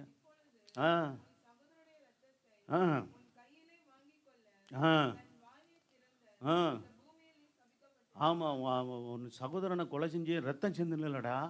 சோத்திரம். அதனால இந்த ஏற்கனவே ஆதாம் மூலமாக சபிக்கப்பட்ட பூமியாக தான் இருக்குது. இந்த சபிக்கப்பட்ட பூமியில் நீ சபிக்கப்பட்டான் ஆயிடுவா. எப்படி? ஏன் அப்படின்னா, குற்றமற்ற உன்னுடைய சகோதரனுடைய ரத்தத்தை என்ன பண்ண சொந்தன ஒரு நாள். சோத்திரம். இன்றைக்கி ஆவிக்குரிய வேதத்தில் என்ன தெரியுமா? சோத்திரம். வேதம் சொல்கிறது சோத்திரம். ஆமாம், தன் சகோதரனை பயிக்கிற அவனும் மனுஷ கொலைபாதகன்னு சொல்லப்பட்டிருக்கிறது. இப்போ நம்ம கத்தி எடுத்து யாரையும் குத்தி ரத்தம் சிந்த வேண்டியதில்லை. நம்ம மற்றவர்களை வகைச்சாலே என்னவா? ஆமாம், ஒருத்தரும் பகைக்காதீங்க தயவுசெய்து. நமக்கு தீமையே செஞ்சுருந்தாலும் அது உறவினர்களோ சோத்திர சொந்த பந்தங்களோ குடும்பத்தில் இருக்கிற யாரும் நம்ம நேசிக்க நம்ம மேட ஒரு மன வருத்தத்திலையோ அல்லது நேசிக்கலையோ அல்லது சோத்திரம் தூசிக்கிறாங்களோ எதுவாக இருந்தாலும் அதை நம்ம ஒரு பொருட்டாக எண்ணாமல் அவங்களுக்காக ரட்சிப்புக்காக ஜெபம் பண்ணுவோம். அல்லேலூயா. அப்போ பாருங்க, சிலருக்கு இந்த உண்மை தெரியல. கர்த்தர் சோத்திரம் உண்டாட்டும். பாப்பா நம்ம பயக்கிறது விரோதமாய் நடந்து கொள்கிறது, அது கொலை பாதகம் என்று அந்த அந்த வசனத்தை வாசிக்கலாம். 1 யோவான் தன் சகோதரனை தன் சகோதரியை, ஆமாம் சகோதரன் மட்டும் இல்லை, சகோதரியை பயக்கிறவ யாராக இருந்தாலும் பாருங்க, பார்த்தீங்களா வேத வசனம் எப்படி சொல்லுது பார்த்தீங்களா? மனுஷ கொலைபாதகராக இருக்கிறார்கள் என்று சொல்லப்பட்டிருக்கிறது. கர்த்தர் சோத்திரம். என்னங்க அப்படியே ஒரு பகைச்சாலே கொலை செய்கிறதுக்கா? வேதம் அப்படி தான் சொல்லுது. பழைய ஏற்பாடு கொலை செஞ்சால் தான் பாவம். புதிய ஏற்பாட்டில் ஆமாம் சோத்திரம் பகைச்சாலே பாவம். சோத்திரம். அப்போ தேவன் எப்படி நம்ம உருவாங்க பார்க்குறாரு பாருங்க. மற்றவர்களை போல இல்லை. சோத்திரம். நம்மை தேவன் விசேஷத்துவமாக நடத்த விரும்புகிறார். சோத்திரம். அப்போ இந்த என்ன சொன்னார்? தன் சகோதரனை பகைக்கிறவன். அப்போ இந்த பூமியில் சோத்திரம் என்ன செய்வ காயினே நீ? அவனுக்கு சொல்லப்பட்டிருக்குது அலைந்து திரிவாயின்னு இருக்குது. அடுத்த வசனமா வாசிங்க, தொடர்ந்து வாசிக்கலாம். இப்போ 4:11 வாசித்தாச்சா? மறுபடியும் வாசிக்கலாம். ஆதி ஆமாம் 4:11. வாங்கி கொண்ட இது யார் சொன்னது? ஆண்டவர் சொன்னது. காயினை பார்த்து சொன்னது. சோத்திரம். அப்போ தான் சொல்கிறான், எனக்கு ஆண்டவரை நீர் எனக்கு விட்ட தண்டனை என்னால் தாங்க முடியாது, ரொம்ப கஷ்டமாக இருக்குது அப்படின்பா இறக்கப்பட்டு அவன் மேலே ஒரு என்ன பண்ணாராம்? ஒரு அடையாளத்தை பட்டார்னு இருக்குது. வாசிக்கலாம், தொடர்ந்து வாசிங்க. பூமியிலே நீ சபிக்கப்பட்டு இருப்பாய். ஆண்டவரை சொன்ன வார்த்தை பார்த்தீங்களா? தேவனே சொன்ன வார்த்தை. ஆதாமுக்கும் சபிக்கப்பட்டிருப்பாயின்னு சொன்ன, பூமி சபிக்கப்பட்டிருக்குன்னு சொன்னார். சோத்திரம். சோத்திரம். அதே சமயத்தில் அந்த சாத்தானை பார்த்தோம் சபிக்கப்பட்டிருப்பாயின்னு சொன்னார். 3வது யாரை சொன்னார்? காயினை பார்த்து சொன்னார். வாசிக்கலாம்.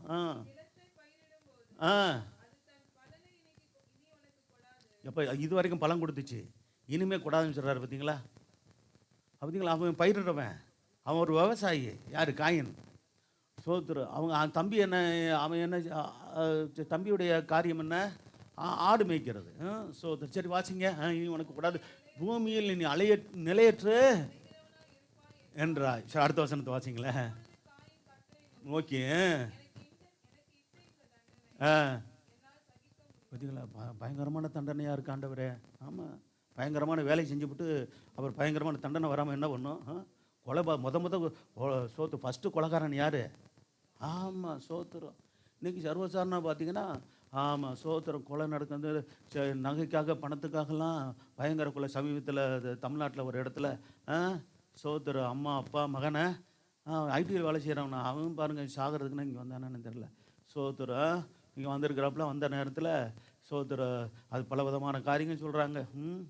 சொந்தத்தில் பண்ணதா அல்லது திருடன்க பண்ணதா என்னன்னு தெரில. நகை பணத்துக்காக கொலை பண்ணணும்னு சொன்னால் 3 பேரை கொண்டு விட்டானுங்க பாவிங்க.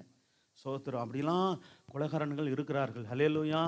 ஆமாம், பயங்கரமாக தெய்வ பயம் இல்லாத சோத்திரம். அப்படி இந்த ரத்தத்தை சிந்துகிற குடும்பங்களில் பாருங்கள், அப்படி அந்த மாதிரி காரியங்களை செய்கிறவர்கள் குடும்பங்களில் சாபம் வந்துடுது. யார்? கொலைகாரங்களுடைய குடும்பத்தில் சாபம் வந்துடுங்க கண்டிப்பாக. சோத்திரம். ஆமாம், ரொம்ப கவனமாக இருக்கணும். ரத்தம், ஒருத்தருடைய ரத்தத்தை, மனுஷனுடைய ரத்தத்தை எவன் சிந்துகிறானோ, பழைய ஏற்பாட்டில் என்ன பிரமாணம்? அவனுடைய ரத்தமும் சிந்தப்படணுன்றது அது பழைய பிரமாணம். புதிய ஏற்பாட்டில் அப்படி கிடையாது. ஆனால் புதிய ஏற்பாட்டில் என்னது? தன் சகோதரியை பயக்கிற எல்லாரும் என்ன இருந்தனா மனுஷ கொலைபாதகர்னு சொல்லப்பட்டிருக்கிறது. அது வசனத்தை தேவனுடைய வார்த்தையை நல்லா வாசிங்க. சரி, கர்த்தர் சோத்திரம். அடுத்து பார்த்தீங்கன்னா நோவா என்ன செஞ்சார்? தன் மகனை சபிச்சிட்டாரு. சோத்திரம். மகனுடைய சந்ததியை சபிச்சிட்டாரு. சோத்திர. காம் என்ன பண்ணா? சோத்திரம். பாருங்க, அவனுக்கு 2 பேர் சகோதரர்கள் நல்ல புத்தியாக நடந்துக்கிட்டாங்க. ஒருத்தன் சோத்திரம். அப்போ முதல் என்ன சம்பவம் நடந்துச்சு? சோத்திரம். ஆமாம், அதாவது முதல் வெள்ளம் அதாவது சோத்திரம் என்ன உண்டான போது கர்த்தர் பாருங்கள் பூமியில் இருக்கிற ஜனங்களை என்ன செஞ்சார்? எல்லாம் ஜனங்களையும் மற்ற உயிரினங்களையும் அழிச்சிட்டார். என்னது? பாவத்தின் நிமித்தியால். பாவம் பூமியானது கொடுமையெல்லாம் நிறைந்திருந்தது. மனுஷர்கள் ஆமாம் பயங்கரமான பாவங்களை செய்து கொண்டு வந்தபடினாலே தேவன் உலகத்தை, தான் சிருஷ்டித்த உலகத்தை உண்டாக்கினதுக்காக மனசாகப்பட்டார். ஆகவே அதை அழிக்க போகிறோன்னு நோவாட்ட சொல்லி அதன்படி சோத்திரம். அந்த 8 பேரை தவிர மற்ற உலகத்தில் இருக்கிற எல்லாரும் ஆமாம், அழைக்கப்பட்டான். அந்த 100 வருஷமும் 100 வருஷத்துக்கு மேலாக அவர் சுவிசேஷம் அறிவித்து தேவனை விசுவாசிங்க சோத்திரம். அப்படி விசுவாசிக்கிறவங்க என்ன பண்ணியிருக்கலாம்? சோத்திரம். நோவா கட்டின அந்த பேழையில் வந்து வரக்கூடியவங்களெல்லாம் அவர் காப்பாற்றியிருப்பார் கர்த்தர் சோத்திரம். ஆனால் ஒருவரும் நான் சோத்திர தேவனுடைய வார்த்தையை நம்பலை, சுவிசேஷத்தை ஏற்றுக்கொள்ளலை. ஆகவே அந்த சுவிசேஷத்தை ஏற்றுக்கொண்ட தேவனுடைய பேழையாகிய அந்த சபைக்குள்ளே நல்ல கவனிங்க, வேலையாகிய சபைக்குள்ளே வந்திருக்கிற ஒருவரையும் தேவன் கைவிட மாட்டார். ஹல்லேலூயா. அப்போ என்ன பண்ணணும்? மனவாட்டி சபையாய் மாறணும். மாறினா தான் அந்த பாக்கியம் கிடைக்கும். கர்த்தர் சபைக்கு வந்து ரட்சிக்கப்பட்ட ஞானஸ்நானம் எடுத்தேன் அப்படின்ற ஒரு அந்த திருப்தியோடு மட்டும் இருந்துடாதீங்க. இன்னும் கர்த்தருக்குள் வளருவதற்கு உங்களை ஒப்புக் கொடுங்கள். ஹல்லேலூயா. ஸ்தோத்திரம். சரி, கர்த்தர் நல்லவர். இப்போ வாசிங்க ஸ்தோத்திரம். ஆதியாகமம் 9ஆம் அதிகாரம் 24 வசனம் 25 வசனம். சார் இப்போ ஸ்தோத்திரம். இப்போ நோவாவும் அவர் குடும்பம் 8 பேரும் இப்போ ஜலப்பிரயாணம் 1 வருஷம் பேலையில் இருந்தாங்க. அந்த தண்ணீர் வடைஞ்சி ஸ்தோத்திரம் எதில் தான் போய் நின்றுச்சான்? அரராத்து மலையில். அரராத்து மலை இன்றைக்கி இருக்குது. எங்கே இருக்குது? துருக்கி தேசத்தில் இருக்குது. அங்கே 15 முழம் உயரத்தில் ஸ்தோத்திரம் வரைக்கும் வெள்ளம் போச்சான். அது மலைக்கு மேலே. பார்த்தீங்களா? அப்போ ஒரு உயிரினமும் தப்பிக்க முடியாதபடி கை போச்சு. பறவைகள் முதற்கொண்டு ஸ்தோத்திரம் ஒன்றும் தப்பிக்க முடியல. எல்லாம் ஒருவனை பரப்பன மனுஷர்கள் எல்லாரும் எல்லா உயிரினங்களும் அழிய போய் 8 பேர் மட்டும் காக்கப்பட்டாங்க. அதே சமயம் அதுக்கு முன்னாடி ஆண்டவர் சொல்லியிருந்தார், எல்லா உயிரினங்களிலும் 2 என்னது ஜோடி ஜோடியாக சேர்த்துக்கொள்ளு. அப்போ பாருங்க, அது பிறகு ஆண்டவர் பாருங்கள் மனுஷனை உண்டாக்கல. ஆதாம் உண்டாக்கப்பட்ட சமயத்தில் உண்டாக்குனது தான் ஸ்தோத்திரம். 7 நாளைக்குள்ளாக 6 நாளைக்குள்ளாக எல்லாத்தையும் உண்டாக்கி 7ஆம் நாளிலே கர்த்தர் ஓய்ந்திருந்தார் என்று சொல்லப்பட்டிருக்கிறது. ஸ்தோத்திரம். சரி, அது பிறகு கர்த்தர் மனுஷனை உண்டாக்கல. அந்த நோவாவுடைய 3 பிள்ளைகளை கொண்டு தான் உலகம் முழுவதும் இவ்வளோ சந்ததிகள் பெருகி இருக்கிறது. ஹல்லேலூயா. ஸ்தோத்திரம். பார்த்தீங்களா? சரி, வேதம் வசனம் தெளிவாக இருக்குதுங்க. இந்த சத்திய வேதத்தை போல் இவ்வளவு தெளிவாக துல்லியமாக உண்மையாக பேசக்கூடிய எந்த ஒரு வேதமும் உலகத்தில் கிடையாது. தெரியுமா உங்களுக்கு? சரி, அது கர்த்தர் ஸ்தோத்திரம் உண்டாகட்டும். சரி சரி, வாசிக்கலாம். இப்போ வாசிங்க. பாருங்க என்ன சம்பவம் நடந்தது. ஸ்தோத்திரம். கிளைமேட் மாறிடுச்சு. ஸ்தோத்திரம். நோவா காலத்தில் இருந்த அந்த உலகம் அதாவது ஜலப்பிரயத்துக்கு முன்னாடி நிலவரம் வேற, ஜலப்பிரயத்துக்கு முன்னாடி என்னாச்சுன்னா ஸ்தோத்திரம் வானத்தின் மதகுகளுக்குள்ளாக என்ன பண்ணியிருந்தாருன்னா ஆண்டவர் ஸ்தோத்திரம் நல்ல தண்ணீரை நிறைவாக என்ன பண்ணியிருந்தாருன்னா தண்ணீரை கட்டி வைத்திருக்கிறான்னு சொல்லப்பட்டிருக்கிறது. பூமியில் என்னாச்சு? ஆமாம் ஸ்தோத்திரம். பூமியிலையும் ஊட்டுக்கண்கள் நிறையா இருந்தது.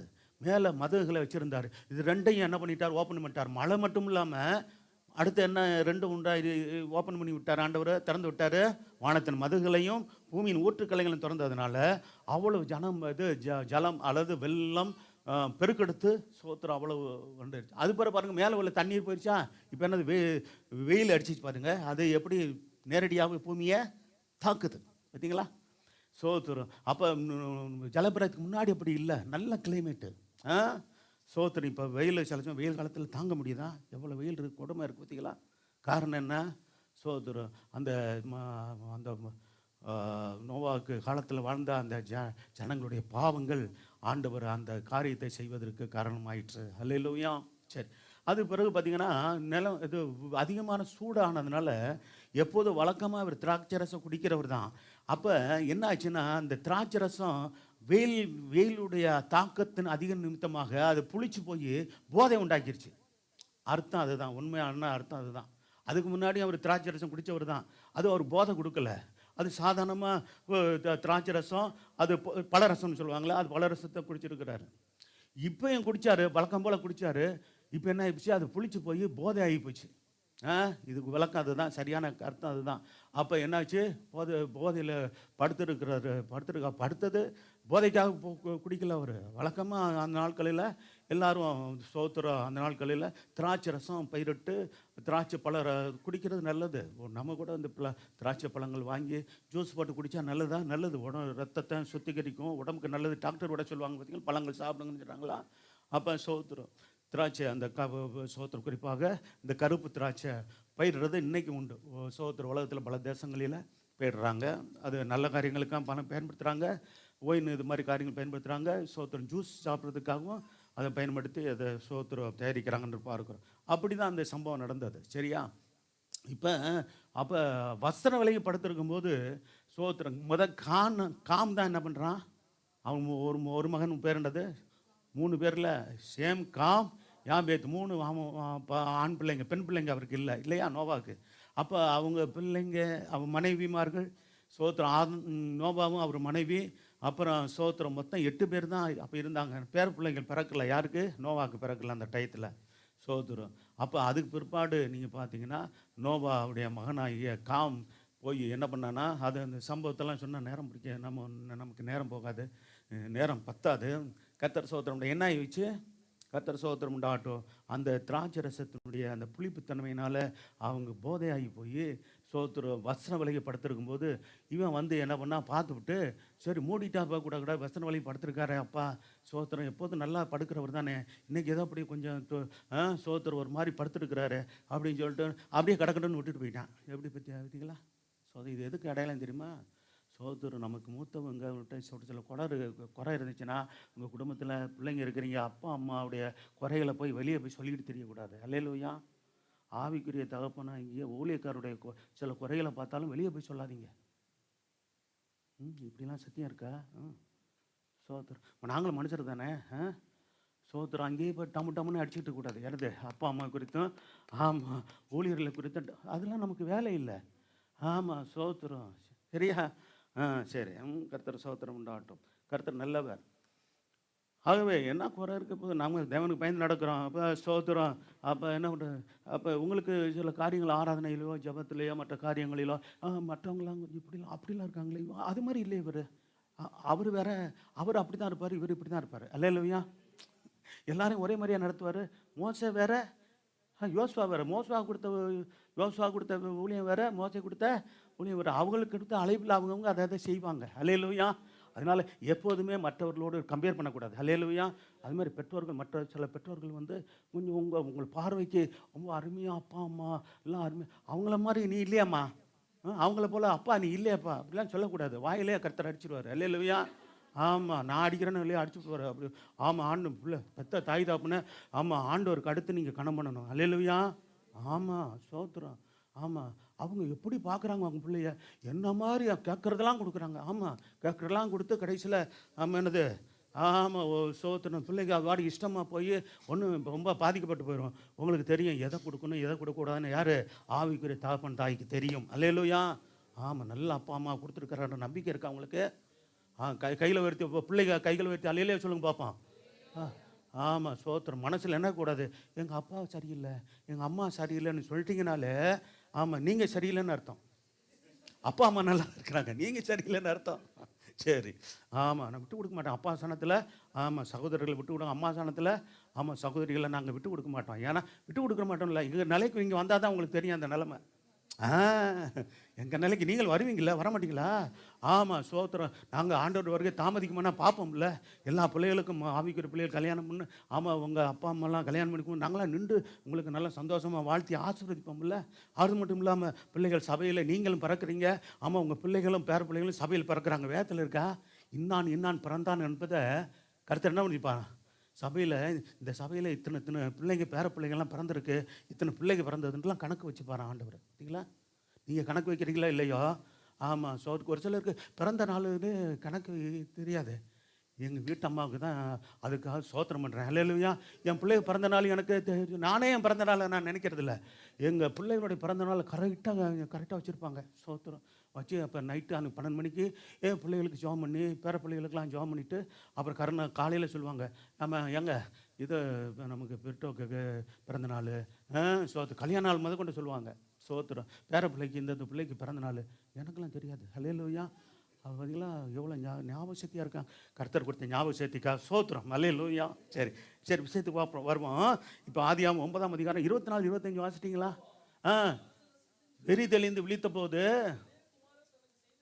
இளையகுமாரன் தனக்கு செய்ததை அறிந்து, பார்த்தீங்களா, ஒரு அப்பா போய் பேரனை சபிக்கிறாருங்க. தப்பு பண்ணது யார்? காம். அவன் பிள்ளையை சபிக்கிறார் பாருங்க. ஏன்னா ஏற்கனவே நீயும் உன் பிள்ளைகளும் ஆசீர்வதிக்கப்பட்டு இருப்பீங்கன்னு ஆண்டவர் சொல்லிட்டார்ல, அதனால ஆசீர்வாதமாக இருப்பாங்க. இப்போ கோபத்தில் பாருங்கள். அப்படிலாம் ஒரு தகப்பன் ஒரு பிள்ளையவோ பேர பிள்ளையும் சபிக்கக்கூடாது. அல்லேலூயா. பெற்றோர்களுக்கு நான் சொல்கிறேன், ஏதாவது பிள்ளைகிட்ட ஒரு சில குறை இருந்துச்சுன்னா நீ உருப்பட மாட்டடா அப்படின்னாலே சாபந்தான். பிள்ளைகள் அப்படி சொல்லாதீங்க. யாராவது இது வரைக்கும் சொல்லியிருக்கீங்களா? ஏதாவது கோபத்தில் நீலாம் எங்கே? ஆ ஆமாம் சோதரி ஒன்றும் கீழ்ப்படிய மாட்டேங்கிட்டா நீலாம் அப்படின்னு சொல்லிட்டு எதாவது வாய்க்கு வந்து அது பேசிடாதீங்க. சோத்திரம் பிள்ளைகளுக்கு அப்படியே வந்துடும். அல்லேலூயா.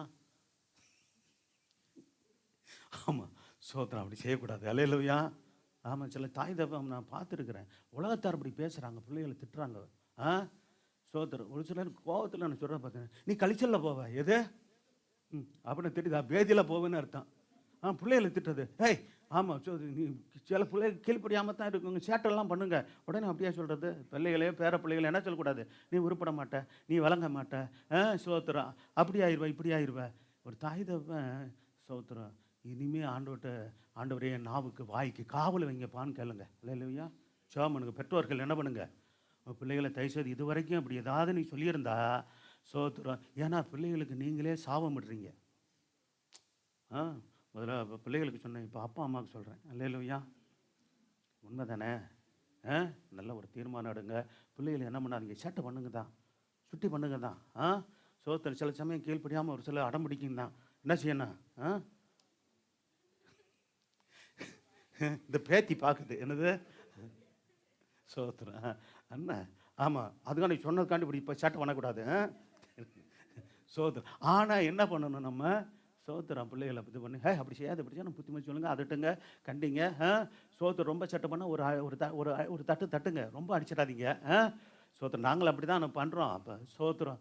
ஆமாம் என்ன பண்ணுறது. ஆனாலும் கூட பிள்ளைகளை நம்ம வாயின் வார்த்தைகளில் நம்ம வாயில் என்ன இருக்கா, ஜீவனமும் மரணம் இருக்கும். ஜீவனும் இன்னும் சொல்ல போனால் நமக்கு ஆசீர்வாதமும் சாபத்தையும் கூட நம்ம கர்த்தர் நம்ம வாயில் தான் வச்சுருக்காரு. நம்ம என்ன சொல்கிறோமோ அது நடக்கும். அல்லேலூயா. ஆமாம் சோத்திரம். சரி அதுக்காக தான் நான் சொல்கிறேன் எல்லாரையும் என்ன சரி. ஆகவே என் வாய்க்கு காவல் வைங்கப்பா.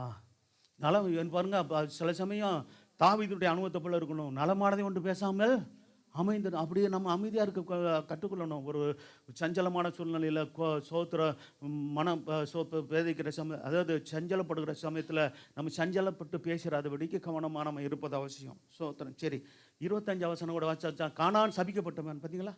கானான் சபிக்கப்பட்டவன் சகோதர இடத்துல அடிமைகளுக்கு அடிமையாக இருப்பான். சொன்னதுபடியே ஆகி போச்சுங்க. கானானுடைய சந்ததி ஒரு சபிக்கப்பட்ட சந்ததியை போல் ஆகி போய் சோத்திரம். அந்த சபிக்கப்பட்ட அந்த ஜனங்கள் வாழ்கிற பகுதியை தான் ஆபிரகாமுக்கு கர்த்தர் வாக்குத்தத்தம் பண்ணினார். அல்லேலூயா. ஆமாம் சோத்திரம். ஆபிரகாமுடைய சந்ததிக்கு கர்த்தர் வாக்குத்தத்தம் பண்ணினதை பார்க்குறோம். அந்த இன்னைக்கு இருக்கிற இஸ்ரவேல் தேசம் கானான் தேசம்தான். கர்த்தர் சோத்திரம் உண்டாகட்டும். இன்னும் சொல்ல போனால் அந்த ஜனங்கள் கானான் காமுடைய சந்ததியார்கள் தான் எங்கள் அந்த கர்த்தர் சோத்திரம் உண்டாகட்டும் ஆப்பிரிக்கா தேசங்களில் அதிகமாக அவர்கள் போய் குடியேறினார்கள் பார்க்குறோம். ஆப்பிரிக்கர்களுடைய காரியம் உங்களுக்கு தெரியுமா. ஒரு காலத்தில் அவங்களாம் அடிமைகளாக தான் இருந்தாங்க. அல்லேலூயா. மனுஷர்களுக்கு அடிமையாக இருந்தாங்க.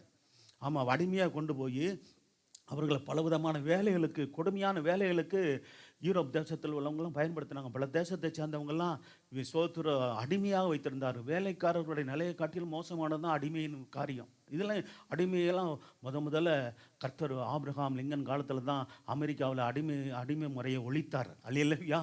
பார்த்தீங்களா சோத்திரம். சரி ரைட். அதெல்லாம் அப்படி நடந்த சகதி. அப்போ பாருங்கள், இப்போ கர்த்தர் என்ன சொல்கிறாரு அப்படின்னா, பழைய ஏற்பாட்டில் சொல்கிறாரு இப்படிலாம் சோத்திர காரியங்கள் இருக்குது. அதே சமயத்தில் நீங்கள் பார்த்தீங்கன்னா எதனால் பாவம் சோத்திர ஒரு காரியத்தை சொல்லியிருக்கிறார். சக்கரியா 8:13 சாபங்கள்லேருந்து நான் உங்களை விடுதலையாக்கி உங்களை ஆசீர்வதிப்பேன்னு வாக்குத்தத்தம் பண்ணியிருக்கார். பழைய ஏற்பாட்டிலையும் புதிய ஏற்பாட்டிலையும் இருக்குது. நான் சொல்கிறேன். சக்கரியா 8:13 வாசிங்க. யூதா வம்சத்தாரே, இஸ்ரவேல் வம்சத்தாரே, பார்த்தீங்களா புறஞ்சாதிகளுக்குள்ளே இஸ்ரவேல் வம்சத்தாரும் சோத்திரம் யூதா வம்சத்தாரும் சாபமாக இருந்தாங்க. அது சாபமாக இருப்பது தேவ சித்தம் இல்லை. ஆனால் சோத்திரம் உங்களோட பாவங்கள் அக்கிரமங்கள் மீறுதல்கள் நான் நம்ம இடத்து சொல்கிறேன்.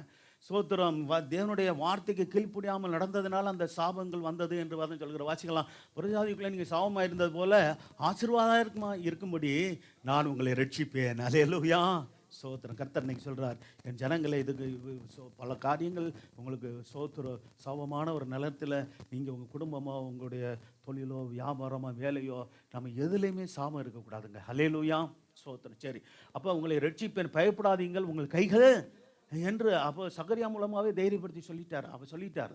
ஆனால் நல்லா கவனிக்கணும். நீங்கள் பார்த்தீங்கன்னா உபாகமம் 28ஆம் அதிகாரத்தில் 14 வசனம் வரைக்கும் ஆசீர்வாதத்தை குறித்தும் அதுக்கு கீழே சாபத்தை குறித்து சொல்லுவார். சாபம் ஏன் வருது அப்படின்னா, தேவனுடைய கற்பனைகளுக்கு, கட்டளைகளுக்கு, தேவனுடைய போதனைகளுக்கு, ஆலோசனைகளுக்கு, புத்திமதிகளுக்கு கீழ்ப்படியாமல் நடக்கும்போது வருகிறதான தண்டனை தான் சாபம். அது வீட்டில் வாசித்து பாருங்க. அப்போ ஒரு சிலர் அந்த பகுதியை வாசிக்கும் போதே மூடிட்டு போயிடுவாங்க. என்னது எப்பா பயங்கரமாக இருக்குப்பா வார்த்தையெல்லாம், அப்படி பண்ணுவேன்றாரு, இப்படி பண்ணுவேன்றாரு. சோத்துறா அது அதாவது அறிஞ்சு வச்சுட்டான்னா நம்ம எச்சரிக்கையாக இருந்து அதில் தப்பிக்கிறது தான் எழுதி வச்சுருக்காரே தவிர நம்ம பயப்படுத்துறதுக்காக இல்லை. அல்லேலூயா.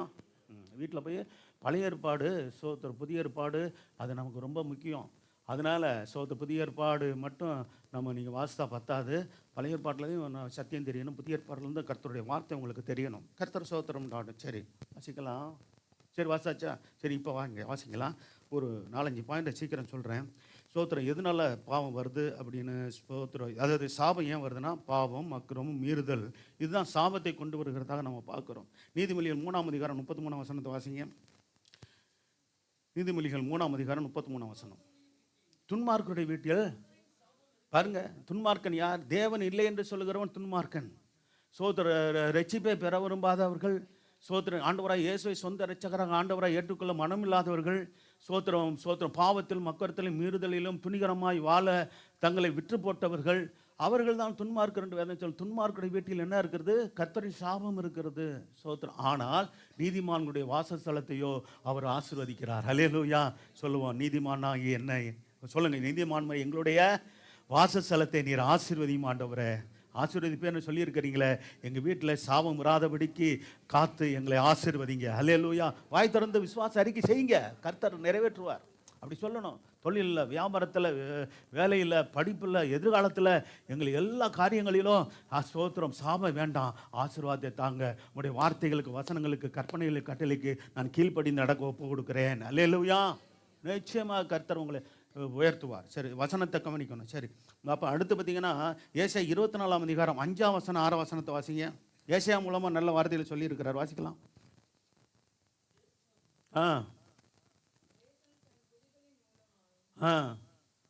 தீட்டுப்பட்டது. அதான் வசனம், அதான் 24 இன்ச்சு. பாருங்க, தேசம் தன் குடிகள் மூலமாய் தீட்டுப்படுகிறது. அப்போ சோத்திரம் கானான் தேசத்தை குறித்து கர்த்தர் சொல்லும் போது என்ன சொன்னார் தெரியுமா? நீங்கள் எகிப்தில் இருந்தீங்களே, எகிப்திலேருந்து புறப்பட்டு உங்களுக்கு நான் கானான் கொண்டு போகிறேன். எகிப்தில் செஞ்ச அந்த ஜனங்களுடைய அந்த காரியங்களை செய்யாதீங்க. அவங்களுடைய வழிபாடு, அவங்களுடைய பாவ வழக்கத்தின்படி நடக்காதீங்க. அதே சொத்தில் நான் உங்களை கொண்டு போகிற கானான் தேசத்தினுடைய ஜனங்களுடைய பாவ வழியிலையும் நடக்காதீங்க. சோத்திரம். ஏன்னா அந்த ஜனங்கள் பயங்கரமான பாவங்களை செய்கிறாங்க.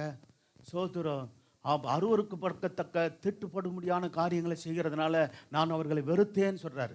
அப்படியா நீங்கள் இருக்கக்கூடாது. நீங்களும் அப்படி என்னுடைய கற்பனை கட்டளையில் கீழ்ப்படியாமல் நீங்கள் நடப்பீர்களானால் அவர்களைப் போல தேசமானது உங்களை கக்கி போடும். ஹல்லேலூயா. கானான் தேசத்து ஜனங்களை கானான் தேசமே கக்கி போட்டுச்சான். இதில் விளக்கமாக சொல்ல, இதெல்லாம் பைபிளில் இருக்கிற வார்த்தை தான். தேசம் தன் கொடிகளின் மூலமாய் தீட்டுப்பட்டது. அவர்கள் எதை மீறினாங்களா? நியாயப்பிரமாணம் கர்த்தருடைய வார்த்தையை மீறினார்கள். இன்னைக்கு நீங்களும் கர்த்தருடைய வார்த்தை மீறவே கூடாது. அல்லேலூயா. இதன்படி நடக்க ஒப்பு கொடுங்க. அப்போ நியாயப்பிரமாணங்களை மீறி கட்டளையே என்ன செஞ்சாங்களாம்? மாறுபாடாக்கி நித்திய உடன்படிக்கை முறித்தார்களாம். உடன்படிக்கை யாரோடு செய்கிறது? தேவனோடு செய்கிறது. தேவன் நம்மோடு செய்கிறார். சோத்திரம். ஞானஸ்தானம் என்பது உடன்படிக்கை. கர்த்தர் சோத்திரம் உண்டாகட்டும். அடுத்து கர்த்தர் பாருங்க, இப்போ திருவிருந்து ஆராதனை ஒரு ஆண்டவர் நம்மோடு செய்த இரத்தத்தினாலாகிய உடன்படிக்கை. இதெல்லாம் நம்ம கண்ணம் பண்ணி தேவனுடைய சத்தியத்தின்படி நடக்கணும். மாறுபாடாக்கி நித்திய உடன்படிக்கை முறித்தார்கள். அடுத்த வசனம் பாருங்க, எதனால சாபம் வந்துச்சுன்னு சொல்லப்பட்டிருக்குதா? இது நிமித்தம் சாபம் தேசத்தை பட்சித்தது, அதன் கொடிகள். அப்போ சாபம் வரும்போது அந்த கொடிகள் தண்டிக்கப்படுகிறாங்க. அப்போ சாபம் வரக்கூடாது, ஒரு குடும்பத்தில் வரக்கூடாது, ஒரு தேசத்துக்கு வரக்கூடாது. சோத்திரம் தனிப்பட்ட ஒருவருக்கும் வரக்கூடாது. குறிப்பாக ஆண்டவருடைய பிள்ளைகளுக்கு வரக்கூடாது. நாம் கூட நமக்காகவும் நம்முடைய குடும்பத்தில் சாபம் இடாதபடிக்கு ஜெபித்து சோத்திரம் மற்ற நம்முடைய தேசத்தில் இருக்கிற கர்த்தர் சோத்திரம் மற்ற ஜனங்களுக்கும் கூட அந்த சாபம் வராதபடிக்கு சாபத்தை நீக்கிற ஆண்டவரை விசுவாசிக்க முடியாது நம்ம ஜெபிக்கணும். ஹல்லேலூயா. சோத்திரம். சரி வாசிக்கலாம். பார்த்தீங்களா? சோத்திரம். சரி பாருங்க, எரேமியா 44ஆம் அதிகாரம் 22ஆம் வசனத்தை வாசிங்க.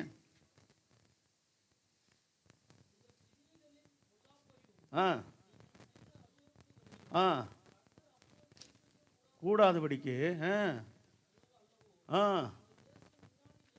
இருக்கிறது போல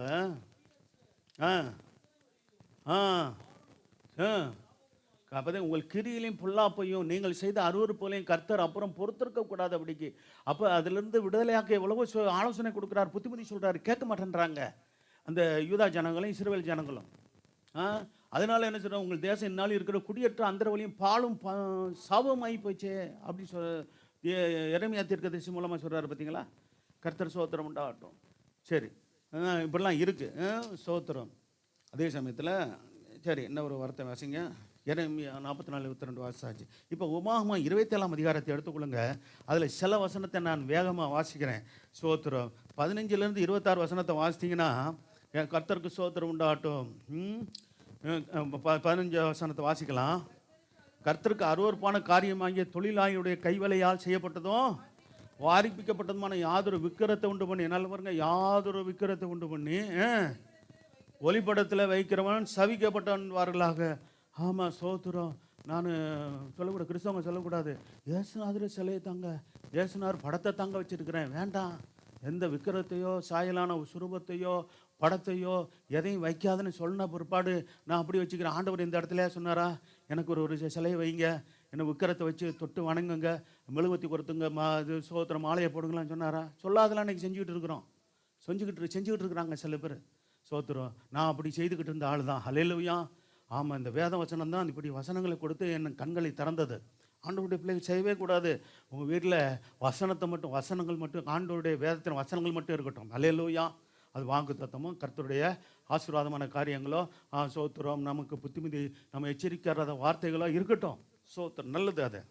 அப்போ விக்கிரத்தை உண்டு பண்ணி ஒளிப்படத்தில் வைத்தாலும் சபிக்கப்பட்டவனா நான் எப்படி சபிக்கப்பட்ட என்பவர்கள் அதுக்கு ஜனங்கள் எல்லாரும் ஆமீன் என்று சொல்லப்படுவார்கள். சரி, இப்போ அடுத்த வசனங்கள் இருப்பா. அடுத்த வசனங்களை வேகமாக நான் வாசிக்கிறேன். 26 வசனம் வரைக்கும் கவனி கேளுங்க, இல்லாட்டி அங்கே இதில் பாருங்கள். சோத்திரம் பாருங்கள். அடுத்து பார்த்தீங்கன்னா நல்லா கவனிங்க. தன் தகப்பனையும் தன் தாயையும் தூசிக்கிறவன் சபிக்கப்பட்டவன். தகப்பன் தாயை யாரும் தூசிக்கக்கூடாது. தூசிச்சா என்ன உண்டாகும்? சாபம் உண்டாகும். சபிக்கப்பட்டவன் என்பார்களா ஜனங்கள் எல்லாரும் என்ன சொல்லணுமா? ஆமீன் என்று சொல்லக்கூடவன் சொல்கிறாரு. சோத்தர் அப்படி சொல்ற. நீங்கள் இஸ்ரவேல் ஜனங்கள் போகும்போது ஒரு மலையில் சாபத்து ஆசீர்வாதத்தை கூறுங்க, இன்னொரு மலையில் சாபத்தை கூறுங்கன்னு சொன்னார். ஏன்னா இது ஜனங்கள் எச்சரிக்கப்படணும், ஜனங்கள் சரியான வழியில் நடக்கணும் என்பதற்காக ஆண்டவர் இதெல்லாம் செய்ய சொன்னார். பாருங்க, தகப்பனை தாயும் தூசித்தா அந்த நாட்களில் கொல்லப்படக்கூட சொன்னார். என்பார்களா ஜனங்கள். பிறனுடைய எல்லைக்குரிய ஒற்றுப்படுகிறவன் சபிக்கப்பட்டவன் என்பார்களா ஜனங்கள் எல்லாரும். ஆமாம், அடுத்தவனுடைய இடத்த கொஞ்சம் கூட என்னது நம்ம இச்சிக்க இடமோ வேதம் சொல்லுகிறது 10 கட்டையில் ஒரு கட்டளை என்னது, பிறனுக்குள்ள யாதொன்றையும் இச்சிக்கவே கூடாது. நமக்கு தேவையில்லை. நம்ம ஆண்டவரே என்னை ஆசீர்வதிங்க, என்னுடைய காரியங்கள் சோத்திரம், என்னுடைய கைகள் பெரிய ஆசீர்வதிக்கப்படட்டும், என் குடும்பம் ஆசீர்வதிக்கப்படட்டும், என் பிள்ளைகள் ஆசீர்வதிக்கப்படட்டும், என் சந்ததி ஆசீர்வதிக்கப்படட்டும். நல்லா தாராளமாக கேளுங்க. சோத்திரம். அது நீங்கள் கேட்குறதுல நீங்கள் சந்தேகப்பட்டு கேட்க வேணாம், நல்லா கேட்கலாம். ஆண்டோட விசுவாசத்தோடு கேளுங்க, பெற்றுக்கொள்ளுங்க. ஆனால் என்ன செய்யக்கூடாது, மற்றவருடைய காரியங்களை நம்ம விரும்பக்கூடாது. சரி, அடுத்து என்னது, குருடனை வழிதப்ப செய்கிறவன் சபிக்கப்பட்ட என்பார்கள் ஜனங்கள் எல்லாம் என்ன சொல்லணுமா? ஆமன் என்று சொல்லக்கூடவர்கள் பரதேசத்துக்கற்றவன் உதவி. பாருங்கள், 3 கூட்டத்தார் மேல் ரொம்ப அக்கறை உள்ளவர் ஆகியவர்களுடைய நியாயத்தை புரட்டுகிறவன் சபிக்கப்பட்டவன் என்பார்கள் ஜனங்கள் எல்லாம் நினைச்சணுமா? ஆமன் என்று சொல்லக்கூடவர் தான் நல்ல கவனிங்க, தான் தகப்பன் மனைவியோடு சயனிக்கிறவன். அதனால்களே 2 மனைவி 3 மனைவியெல்லாம் கல்யாணம் பண்ணியிருப்பாங்களே. சோதனை நமக்கு தெரியும். ரூபன் என்ன செஞ்சான்? ஆமாம், யாக்கோப்புடைய ஒரு மனைவி கூட என்ன தவறாக நடந்துக்கிட்டான் பார்த்தீங்களா. ஆமாம், அவன் சபிக்கப்பட்டவனாக போயிட்டான் பார்த்தீங்களா. அவன் சோத்திரம், அவன் சேஷ்டபுத்திர பார்த்து பங்குள்ளவன், அந்த பாக்கியத்தை பெற முடியாதபடிக்கு போயிட்டான் பார்த்தீங்களா. வேதவசனத்துக்கு ரொம்ப கவனமாக செய்யணும் இருக்கணும். சோத்திரம். இன்றைக்கி அப்படி இல்லைன்னா கூட ஒரே மனைவியோட தான், ஒரே கணவனோடு கூட தான் அநேகர் வாழ்கிறாங்க. சோத்திரம். அதுதான் தேவனுடைய சித்தம், திட்டம். சரி, கர்த்தர் சோத்திரம் உண்டாகட்டும். தன் தகப்பன் மனைவியோடு சயனிக்கணும், தன் தகப்பனுடைய மானத்தை திறந்தபடியினால் சபிக்கப்பட்டவன் என்பார்கள் ஜனங்கள் எல்லாம் நினைச்சணுமா? ஆவன் என்று சொல்ல யாதொரு மிருகத்தோடு புணர்ச்சி செய்கிறவன். அது விலைக்கு சொல்ல வேண்டியதில்லை. எல்லாம் சோத்திரம். சின்ன குழந்தைகளுக்கு தெரியாமல் இருக்கலாம் விவரங்கள், வாலிப பிள்ளைகளுக்கெல்லாம் தெரியும். மிருகத்தோடு புணர்ச்சி செய்கிற சோத்திரம் வேதத்தில் சொல்லப்பட்டுக்கிறது. மனுஷனாக இருந்தாலும் மனுஷியாக இருந்தாலும் சோத்திரம். ஆமாம், சில பேர் பார்த்தீங்கன்னா ஆமாம் சோத்திரம் அந்த மிருகத்தோடு தான் என்ன பண்ணுறாங்க. ஆமாம், நாயோடு தான் குடும்பம் நடத்திக்கிட்டு. ஒரு பெண்ணு வருங்க, நாயோடையே தான் வாழ்ந்துருக்கு. புருஷனோட வாழ விரும்பல, அது கல்யாணம் பண்ணல என்னன்னு தெரியல. நாயோடு தான் நிறைய நாய்களை வளர்த்து விட்டு கடைசியில் அந்த நாய்கள் மூலமே வியாதி வந்துருச்சு. உண்மையை சொல்கிறேன், புரிஞ்சுக்கொள்ளுங்க. நாய் மூலமே அது என்ன வந்துருச்சு? ஆமாம், மோசமான வியாதி வந்து செத்தே போச்சு. சோத்திரம். அப்படிலாம் இன்றைக்கி இருக்கிறாங்க ஆளுங்க. சோத்திரம். ரொம்ப கவனமாக இருக்கணும். யாதொரு மிருகத்தோடு புணர்ச்சி செய்கிற யாராக இருந்தாலும், ஆணாக இருந்தாலும், பெண்ணாக இருந்தாலும் சபிக்கப்பட்டவர் என்பார்கள். ஆம் என்று சொல்லக்கூடவில்லை. இந்த வேத வசனம்லாம் வாசிச்சிருக்கீங்களா? புதுசாக கேட்குற மாதிரி இருக்குதா? சோத்திரம். சரி, வாசிக்க சொல்லி கர்த்தர் சொல்கிறாரு. அடுத்து, தன் தகப்பனுக்காவது தாய்க்காவது குமார்த்தியாக இருக்கிற தன் சகோதரியோடு சயனிக்கிறவன் சபிக்கப்பட்டவன் என்பது ஜனங்கள் எல்லாரும் என்ன சொல்லணுமா? ஆமன் என்று சொல்லுவார். தன் மாமியோடு சயனிக்கிறவன். பார்த்தீங்களா இப்படி இருக்கு? பார்த்தீங்களா? சபிக்கப்பட்டவன் என்பார்கள் ஜனங்கள் எல்லாரும் ஆமன் என்று சொல்ல கடவர்கள். ஒளிப்படத்தில் பிறனை கொலை செய்கிற சபிக்கப்பட்டவன் என்பது ஜனங்கள் எல்லாம் ஆமன் என்று சொல்ல கடவர்கள். குற்றம் இல்லாதவனை கொலை செய்யும்படி பர்தானம் வாங்குகிறவன் சபிக்கப்பட்டவன் என்பார்கள். ஜனங்கள் எல்லாரும் ஆமன் என்று சொல்ல கடவர்கள். இந்த நியாயபரமான வார்த்தைகள் எல்லாம் கை கொண்டு நடாவாதவர்கள் யார்களோ அவர்கள் சபிக்கப்பட்டவர்கள் என்பார்கள். ஜனங்கள் எல்லாரும் என்ன சொல்லணுமா? புதிய ஏற்பாட்டில் இந்த மாதிரி வார்த்தைகள் இல்லை தான். ஆனால் பழைய ஏற்பாட்டில் ஆண்டவர் ஏற்கனவே சொல்லிட்டாரு. சோத்திரம். பாருங்கள், சோத்திரம். நல்ல கவனிங்க. பழைய ஏற்பாட்டு காலத்தில் இருக்கிற பலிகளெல்லாம் நம்ம செலுத்த வேண்டியதில்லை. அதாவது யூதர்கள் செலுத்துகிற பலிகளை நம்ம செலுத்த வேண்டியதில்லை.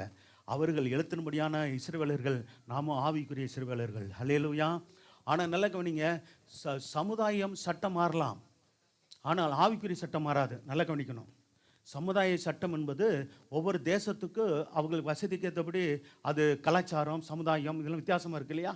இஸ்ரவேலுடைய சமுதாயம் கலாச்சாரம் வேறு. நம்ம இந்தியர்கள், இன்னும் சொல்ல போனால் தமிழர்களுடைய கலாச்சாரம் வேறு இல்லைங்களா? சோத்திரம். அவங்களோட உடைகள் வேறு, அவங்களுடைய செயல்பாடுகள் வேறு இருக்கலாம். ஆனால் சோத்திரம் ஆவிக்குரிய சட்டங்கள் மாறவே மாறாது. ஹல்லேலூயா. அதனால தான் பழைய ஏற்பாடும் நம்ம வேதத்தை நம்ம வாசிக்கணும்னு இருக்குது. சரி, கர்த்தர் சோத்திரம் உண்டாட்டும். இதை நல்லா தெளிவாக புரிஞ்சுக்கொள்ளுங்க. அடுத்து கர்த்தர் சோத்திரம் உண்டாகட்டும். கர்த்தர் நல்லவர். சரி, ஆனால் இப்போ இப்படி இருக்கும்போது கர்த்தர் என்ன சொல்கிறாரு பாருங்கள். தேவனை மகிழ்ச்சியோடு நம்ம என்ன செய்யணும்? ஆராதிக்கணும். சோத்திரம். அப்போ தேவனுக்கு பிரியமில்லாத காரியங்களே நம்ம விட்டு அப்புறப்படுத்தினால் சாபங்கள் நிற்கும். நம்ம ஆசை பார்த்தீங்களா? இதெல்லாம் தேவனுக்கு பிரியமில்லாத காரியங்கள் நம்மள்கிட்ட அணுகவே கூடாது. அது அந்த எண்ணமே வரக்கூடாது நம்மள்கிட்ட. சோத்திரம். அதுக்காகத்தான் பாருங்கள், குடும்பத்தில் நல்ல ஒரு ஒழுங்கு கட்டுப்பாடுகள் ஒரு குடும்பத்தில் இருக்க வேண்டும் என்பதற்காகத்தான் சோத்திரம் ஏற்ற வேலையிலே கர்த்தர் சோத்திரம் இரு குடும்பத்தாரை சேர்ந்த அந்த திருமண வயதுள்ள பிள்ளைகளை இணைத்து குடும்பமாக ஏற்படுத்தி தருகிறார். ஹல்லேலூயா. கணவன் மனைவியாக ஏற்படுத்தி தரும்போது வேதம் சொல்லுகிறபடி அந்த சோத்திரம் ஆஸ்வதிக்கப்பட்டவர்களாய் அவர்கள் இருந்து சோத்திரம் என்ன நல்லா விசாரித்து நீங்கள் கல்யாணம் பண்ணுங்கள். கல்யாணம் பண்ண பிற்பாடு சோத்திரம் அந்த பிரிவினை காரியங்களுக்கு இடம் கொடுக்காதபடிக்கு கவனமாக இருந்து சமாதானமாய் வாழக்கூடிய காரியங்களை செய்யுங்க. ஒருவேளை ஒரு சில வழி தவறி போயிருந்தாங்களோ அவர்களுக்கு நல்ல புத்தியை கொடுத்து தேவன் பக்கமாக திரும்ப முடியாது ஜெபம் பண்ணுங்க. ஹல்லேலூயா. ஆமாம், கணவன் மனைவி என்ற ஒரு காரியம் தேவனால் ஆசீர்வதிக்கப்படுகிறது. அது அசுத்தம் அல்ல. சோத்திரம். அது பரிசுத்தமாய் தேவன் பார்க்கிறார். ஆனால் அதற்கு மிஞ்சின காரியங்கள் எதுவாக இருந்தாலும் கணவனுக்கு மனைவி துரோகம் செய்கிறதோ, மனைவிக்கு கணவன் துரோகம் செய்கிறதோ வேத வசனத்தைப்படி என்னது? பாவம், அக்கிரமம், சாபம் என்று வேதம் சொல்லுகிறது. தெளிவாக நான் சொல்லிடுறேன் சத்தியத்தை. ரொம்ப கவனமாக இருங்க. கர்த்தர் சோத்திரம் உண்டாகட்டும். சரி, உங்களை காத்துக்கொண்டு நீங்கள் ஆசீர்வதிக்கப்படுறதுக்காக இவ்வளோ சத்தியங்களை சொல்கிறேன். இந்த சரியான சத்தியத்தை சொல்லிக்கிட்டு இருக்கிறேன். இது உங்களுக்கு ஏற்றுக்கொள்ள மனம் இருக்குதா? இருக்கா இல்லையா? இருக்குதா? ஆமென். அல்லேலூயா. அது எனக்கு முதல்ல எனக்குங்க இந்த வேத வசனம் நான் இது சொல்கிறேன். இது தியானிச்சு எனக்கு ஒப்பு கொடுத்துருக்குறேன். நம்ம கர்த்தருக்கு பயந்து தான் வாழ்கிறோம். ஆனாலும் கூட முதல்ல எனக்கு இந்த தேவனுடைய வார்த்தை அல்லேலூயா. அடுத்து இதை நான் ஆண்டவரே இதன்படி வாழ்ந்து இப்போ சபை மக்களுக்கு நான் போதிக்கிறேன். சோத்திரம். இது அவர்களுக்கும் பிரயோஜனமாக இருக்கட்டும், ஆசீர்வாதமாக இருக்கட்டும்னு நான் ஜெபிக்கிறேன். அல்லேலூயா. ஸ்தோத்திரம். சரி, அடுத்து தேவனை ஒன்று பாவம், அக்கிரம், மீறுதல், சாபத்தை கொண்டு வருகிறார். அதிலிருந்து விடுதலை ஆக்கிறதுக்கு நமக்கு கர்த்தர் சோதரம் உண்டாகட்டும் வழிவாசலை வைத்திருக்கிறார். கர்த்தர் இன்னும் சில வாக்கு தத்தங்களை நான் பின்னாடி சொல்கிறேன். தேவனை மகிழ்ச்சியோடு ஆராதிக்காமல் இருந்தால் சாபம் வரும்னு சொல்லப்பட்டிருக்கிறது. உபாகமம் 28ஆம் அதிகாரம் 47 வசனத்திலிருந்து 68ஆம் வசனம் வரைக்கும் வீட்டில் போய் வாசி பார்த்துக்கொள்ளுங்க. இப்போ ஒரு வசனம் 1-2 வசனம் மட்டும் வாசிங்க. 28ஆம் அதிகாரம் 47 வாசிக்கலாம்ப்பா. சகலமும் மனமகிழ்ச்சியோடும் தேவநாயகத்தை சேமியாமல் போகும் நிமித்தம். அடுத்த வசனம் கூட வாசிக்கலாம் பாருங்க. சகலமும் குறைபடும். பாருங்க, இந்த வசனத்தை தான் சோத்திரம் ஒரு முறை சொன்னேன். ஆமாம், வந்த ஒரு குடும்பத்துக்கு சுட்டுக்கிருச்சு. என்ன பண்ணுறது? வசனத்தை தான் சொல்கிறேன், கர்த்தருடைய வார்த்தை தான் சொல்கிறேன். அப்போ சோத்திரம். அப்போ நீங்கள் கர்த்தர் நல்லா ஆசீர்வதிச்சு வச்சிருக்கும் போது சந்தோஷமாக ஆராதிக்கணும்னு தானே சொல்லப்பட்டிருக்கிறது. சோத்திரம். அப்போ அந்த வசனம் கர்த்தர் சோத்திரம் உண்டாகட்டும். இப்போ மறுபடியும் 47 மறுபடியும் வாசிங்க. அதை விளக்கி சொல்லிவிட்டு சகலம் இல்லை 47 சகலமும் பரிபூர்ணமாக இருக்கையில் பாருங்க, பரிபூர்ணமான ஒரு நிலவரத்துக்கு கர்த்தர் கொண்டு வருவார். அப்படி இருக்கு என்ன செய்யணுமா? மனமகிழ்ச்சியோடும் களிப்போடும் நாம் என்ன செய்யணும்? நம் தேவனாய் கர்த்தர் என்ன செய்யணும்? சேவிக்கணும், ஆராதிக்கணும், அவருடைய சமூகத்தை தேடணும். அப்படி தெளிவாக சொல்லப்பட்டிருக்கிறது. அப்படி தேடாத பட்சத்தில், கர்த்தரை தேடாத பட்சத்தில் பாருங்க என்ன சொல்லுவாங்க? நல்ல நிலை வந்த பிற்பாடு ரொம்ப நான் பிஸியாக இருக்கிறேன், நான் பாருங்க ஏழ்மையாக இருக்கும்போது, வசதி இல்லாத போது, கஷ்டப்படும்போது ஆண்டவரை தேடி வருவாங்க. ஆண்டவரே ஆண்டவரே, நான் இந்த நிலையில் இருக்கிறேன், நான் கஷ்டத்தில் இருக்கிறேன், என்னை ஆசீர்வதிங்கப்பா, என்னை என் குடும்பத்தை ஆசீர்வதிங்க. ஆண்டவர் என்ன செய்வார்? அதே சமயத்தில் சபையார் ஊழியர்களும் ஜெபிப்போம், சபையார் நம்ம எல்லாரும் ஜெபிப்போம். கர்த்தர் சோதர ஒவ்வொரு குடும்பமும் அப்படி ஆசீர்வதிக்கப்பட்டு கொண்டே இருக்கும். அப்போ சோதனை இங்கே வருதுன்னா, சோத்திரம் நல்ல ஒரு நிலை வந்த பிற்பாடு ஒரு என்னது செட்டில்மெண்ட்டா என்ன சொல்லுவாங்க? செட்டில் ஆகிட்டாங்கன்ற. எத்தனை பேர் செட்டில் ஆகிட்டாங்கன்னு தெரில. எங்களுக்கு இருக்கிறீங்களா? அது அந்த அதில் அவனை செட்டில் வந்து நமக்கு அங்கே தான். எங்கே? இங்கே செட்டில் கிடையாது, அங்கே தான் நமக்கு செட்டில்மெண்ட்டு. வேதம் சொல்ல, வேத வசனத்தை படி சொல்லுகிறேன். இளைப்பாறுதல் காரியம் காலம் எங்கே இல்லையா? எப்படி புத்தகத்தில் இருக்கா? தேவனுடைய பிள்ளைகளுக்கோ இளைப்பாறுதல் காலம் இங்கே இல்லையா? எங்கே தானே? எல்லாம் இங்கே சோத்திரம் அங்கே தான் இருக்குது. அப்போ இங்கே பூமியில் நம்ம இருக்கிற வரைக்கும் தேவனுடைய காரியங்களுக்காக தேவன் சித்தம் நிறைவேற்ற நம்ம கர்த்தர் ஆசீர்வதிக்க, நம் மூலமாக நாம் மற்றவர்களும் ஆசீர்வாதமாக இருக்க. ரெண்டு காரியம் உண்டுங்க. தேவனுடைய பிள்ளைகளை ஆசீர்வதிக்கிற நோக்கம் ஒன்று, நம்மையும் ஆசீர்வதிக்க முடியாகவும் நம் மூலமாக மற்றவர்களையும் ஆசீர்வதிக்க முடியாததான் தேவன் நம்மை தெரிந்து கொண்டு இருக்கிறார். ஹல்லேலூயா. ஆமாம், சோத்திரம். என்னை குறித்தும் உங்களை குறித்தும் இதுதான் திட்டம், தேவனுடைய சித்தம். சரி, அப்படி சகலம் பரிமாறுகளின் மனமகிழ்ச்சியோடு களிப்போடு உன் தேவனாய் கர்த்தரை சேவியாமல் போவதனால என்ன நடக்கும்? அடுத்து வாசிக்கலாம். சகலமும் குறைபட ஆரம்பிச்சிடும் பாருங்க. இதை பாருங்க, இந்த சத்தியத்தை தெளிவாக சொல்லணும். சோத்திரம். குறைபட்டு என்னெல்லாம் உண்டாகுமா? பட்டினியோடும் தாகத்தோடும் நிர்வாணத்தோடுன்னா என்ன அர்த்தம் தெரியுங்களா? அது சோத்திரம். அதாவது ஒன்றும் இல்லாத, அதாவது உடுத்துறது கூட வசதி இல்லாத ஒரு சூழ்நிலை. அதான் அது நிர்வாணத்தோடும். கர்த்தர் உனக்கு விரோதமாக அனுப்பும் சத்துருக்களை சேவிப்பாய். பாருங்க, கர்த்தரை சேவித்த மனுஷர் இப்போ யாரை சேவிக்க ஆரம்பிக்கிறாங்களா? சாத்தானை அல்லது சத்துருவை அல்லது மனுஷர்களை சேவிக்க ஆரம்பிச்சிருவாங்க. சேவிப்பாய், அவர்கள் உன்னை அழித்து தரும் மட்டும் இருப்பு நோகத்தோடைய உன் கழுத்தில் மேல் போடுவார்கள். வீட்டில் போய் மீதி வசனங்கள் அந்த அதிகாரம் ஃபுல்லாக வாசி பாருங்க. ஆண்டவரை ஆராதிக்காதனால, தேவனை தேடாதனால கர்த்தர் சோத்திரம் இது வருகிற பாதிப்பு. ஹல்லேலூயா. அப்போ எப்படி ஆராதிக்கணுமா? சோத்திரம். சங்கீதம் 100ஆம் அதிகாரம் 2ஆம் வசனத்தை வாசிங்க. சங்கீதம் 100ஆம் அதிகாரம் 2ஆம் வசனம். மகிழ்ச்சியுடனே கர்த்தனுக்கு சபையில் நம்ம ஆராதனை செய்யணும். வீட்டிலே நீங்கள் ஆராதனை செய்கிறவங்களா இருங்க. குடும்பத்தோடு ஜெபம் பண்ணுங்க, தனி ஜெபம் பண்ணுங்க, வேதம் வாசிங்க, ஜெபம் பண்ணுங்க, பாடல் பாடி ஆராதிங்க. மகிழ்ச்சியோடு கர்த்தருக்கு ஆராதனை செய்து ஆனந்த சத்தத்தோடு அவர் சந்நிதியாகி அவருடைய ஆண்டவருடைய சமூகத்துக்கு வரும்போது அப்படி இருக்கணும். அப்படி சொல்லப்பட்டிருக்கா? சரி, இப்போ யோவேல் 2:21 தேசமே பயப்படாதே, மகிழ்ந்து களி கூறு, கர்த்தர் பெரிய காரியங்களை சோத்திர. தேசம்னா தேசத்தில் இருக்கிற ஜனங்களாகிய என் ஜனங்களேன்னு சொல்கிறாரு. எல்லா ஜனங்களுக்கும் சொல்கிறாரு, நீங்கள் மகிழ்ந்து களி கூறுங்க. சோத்திரம். எத்தனை வசனம்? 21. தேசமே பயப்படாதே, வெறும் தேசத்துக்கு சொல்லல, தேசத்துல ஜனங்களுக்கு தான் சொல்றாரு. ஆண்டவருடைய பிள்ளைகள் இருக்கிறாங்க, ஆண்டவருடைய பிள்ளைகள் அல்லாதவர்கள் இருக்கிறாங்க. அப்ப எல்லாரும் மகிழ்ந்து கல்வி வரணும். கர்த்தரை ஆராதிக்கும் போது, கர்த்தரை சேவிக்கும் போது, கர்த்தரை தேடும் போது, கர்த்தர் பெரியவராகி அவர் நமக்கு பெரிய காரியங்களை நிச்சயமாய் செய்வார். அல்லேலூயா. கர்த்தர் பெரிய காரியங்களை செய்ய போறதுனால என்ன செய்யுங்க? கர்த்தரை ஆராதிங்க, கர்த்தரை தேடுங்க, கர்த்தருடைய சமூகத்தை தேடுங்க. ஞாயிற்றுக்கிழமை கர்த்தருடைய நாள் என்று தெளிவாக சொல்லப்பட்டிருக்கிறது. ஏசாயா 58ஆம் அதிகாரம் 13-14 வசனத்தை மறக்காதீங்க, வாசிக்கலாம். இந்த நாள் அவர்களுக்கு சனிக்கிழமை, இன்னைக்கு நமக்கு ஞாயிற்றுக்கிழமை. இந்த நாளில் ஆமாம், ஓய்வு நாள்னு சொல்கிறதுனால இப்போ பிரதரோட சொன்னாங்க, ஓய்வு நாள்னு சொல்கிறதுனால வீட்டில் ஓய்வு எடுக்கிறாங்க, சர்ச்சுக்கு வராமல். அப்படிலாம் இருக்கக்கூடாது. அல்லேலூயா. ஆமாம், ஓய்வு நாள் சொன்னோன்னே, ஆமாம் ஞாயிற்றுக்கிழமை எங்களுக்கு ரெஸ்ட் எடுக்க தான் கொடுத்துருக்காரு. ஆமாம், நாங்களே சர்ச்சுக்கு போயிட்டு ஜெபம் பண்ணுறது 2 மணி நேரம் உட்காடுறது எங்களுக்கு கஷ்டம் இல்லை. சோத்திரம். சோத்திரம். கஷ்டப்படக்கூடாதுன்னு தான் சேர் கூட வச்சுருக்குறோம். சரி, உட்காடுறவங்களுக்கு ஏதாவது சிரமமாக இருந்தால் சேர் கூட போட்டு உட்காந்து, சேர் இருக்குது பாருங்கள், எக்ஸ்ட்ரா இருக்காரு இல்லையா? ஆமாம், போட்டு உட்காந்து கொடுங்க தாராளமாக. நல்லா பாருங்க. சோத்திரம். உட்காந்து உங்களுக்கு கேட்குறவங்களுக்கு கஷ்டமாக இருக்குது, 2 பிரசங்கம் பண்ணுறேன், எனக்கு கஷ்டமாக இல்லையே? கஷ்டமாக இல்லையா? அப்போ நல்லா கூடுதல் நேரம் எடுத்து வச்சு வார்த்தையை கேட்குறீங்களா? எல்லாம் குறித்த நேரத்தில் முடிச்சிடுவேன்னு சொல்லுவீங்களே, அதெல்லாம் எதிர்பார்ப்பீங்க. சரி, ரைட்டை முடிச்சிடுறோம். சோத்திரம். சரி, வாசிங்க. என் பரிசுத்த நாளாகிய ஓய்வு நாளில், இப்படி சொல்லலாம் கர்த்தருடைய நாளில். இந்த ஓய்வு நாள்ன்ற வார்த்தையை விட்டுருங்க, அவங்களுக்கு அந்த ஓய்வு நாள். இன்னைக்கு கர்த்தருடைய நாள். ஹல்லேலூயா. இது ஆண்டவருடைய நாள், இது தேவனை தொழுது கொள்கிற நாள், இது கர்த்தரை சேவிக்கிற நாள். சரி, இந்த நாளில் என்ன செய்யணும்? உனக்கு இஷ்டமானதே. ஆமாம், ஞாயிற்றுக்கிழமை தான் சிலருக்கு இஷ்டம். ஆமாம், ஒரு குடும்பத்தில் நாங்கள் பக்கத்தில் போகிறோம், என் பிள்ளை வந்து ஞாயிற்றுக்கிழமை கிளாஸுக்கு போகுது. அது விளங்காது. அல்லேலூயா. ஆ, யாரும் தப்பாக எடுத்துக்காதீங்க. ஞாயிற்றுக்கிழமை தாங்க என்னங்க, வாரத்தில் 6 நாள் ஸ்கூலுக்கு அனுப்புறீங்களே, சோத்திரம். யாராவது பிள்ளைங்க சங்கடப்பட்டுறக்கூடாது, யாராவது இப்படி அங்கே இருக்கிறீங்களா தெரில. சோத்திரம், ஞாயிற்றுக்கிழமை தான் என்ன பண்ணுறாங்க? ஸ்பெஷல் கிளாஸுங்க. ஆமாம், அது என்னது ஸ்பெஷல் கிளாஸ்? என்னதா என்னது டியூஷனா இல்லை இது ஸ்பெஷல்? சிலர் என்ன பண்ணுறாங்க, ஸ்பெஷல் கோச்சிங்னு கொடுக்குறாங்களே. நானே சொல்கிறேன், சோத்திரம், தெளிவாக சொல்லுங்கள். ஸ்பெஷல் கோச்சிங் அது எதுன்னு இருந்தால் நான் இங்கே என்னது ஞாயிற்றுக்கிழமை வரமாட்டேங்க அப்படி சொல்லக்கூடிய தைரியம் யாருக்குங்க இருக்குதா? பிள்ளைகளுக்கு இருக்கா? சோத்திரம், ஸ்பெஷல் கோச்சிங்கு. ஆனால் போகணும், பிள்ளை படிக்கணும்ல. அது எப்படிங்க பிள்ளைக்கு படிப்பு வரும்? ஆண்டவரை மறந்து போய் அங்கே போய் உட்காந்துருந்தா ஆண்டவரை ஆராதிக்காமல் எப்படி ஆண்டவர் ஞானத்தை கொடுப்பாரு, எப்படி ஆசீர்வதிப்பார்? எனக்கு தெரியல. உங்களுக்கு தெரிஞ்சால் சொல்லுங்கள். செய்வரா?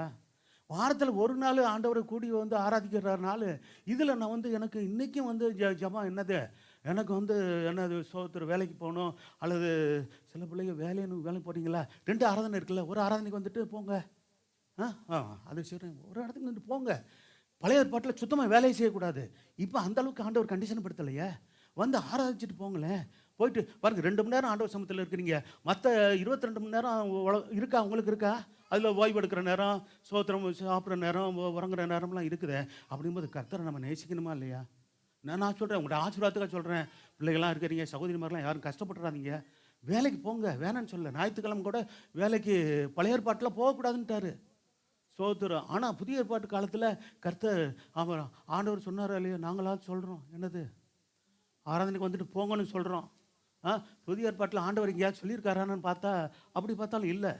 பழைய ஏற்பாட்டில் போகாதீங்கன்னு இருக்குது. சோத்திரம், எல்லாருக்கும் லீவு கொடுக்குன்னு இருக்குது. ஆனால் புதிய ஏற்பாட்டில் சோத்திரம் கர்த்தரை ஆராதிங்கன்னு சொல்லப்பட்டிருக்கிறது. சோத்திரம். சரி, வாசிக்கல. யாரும் தயவு செய்து கஷ்டப்பட்டுறக்கூடாது.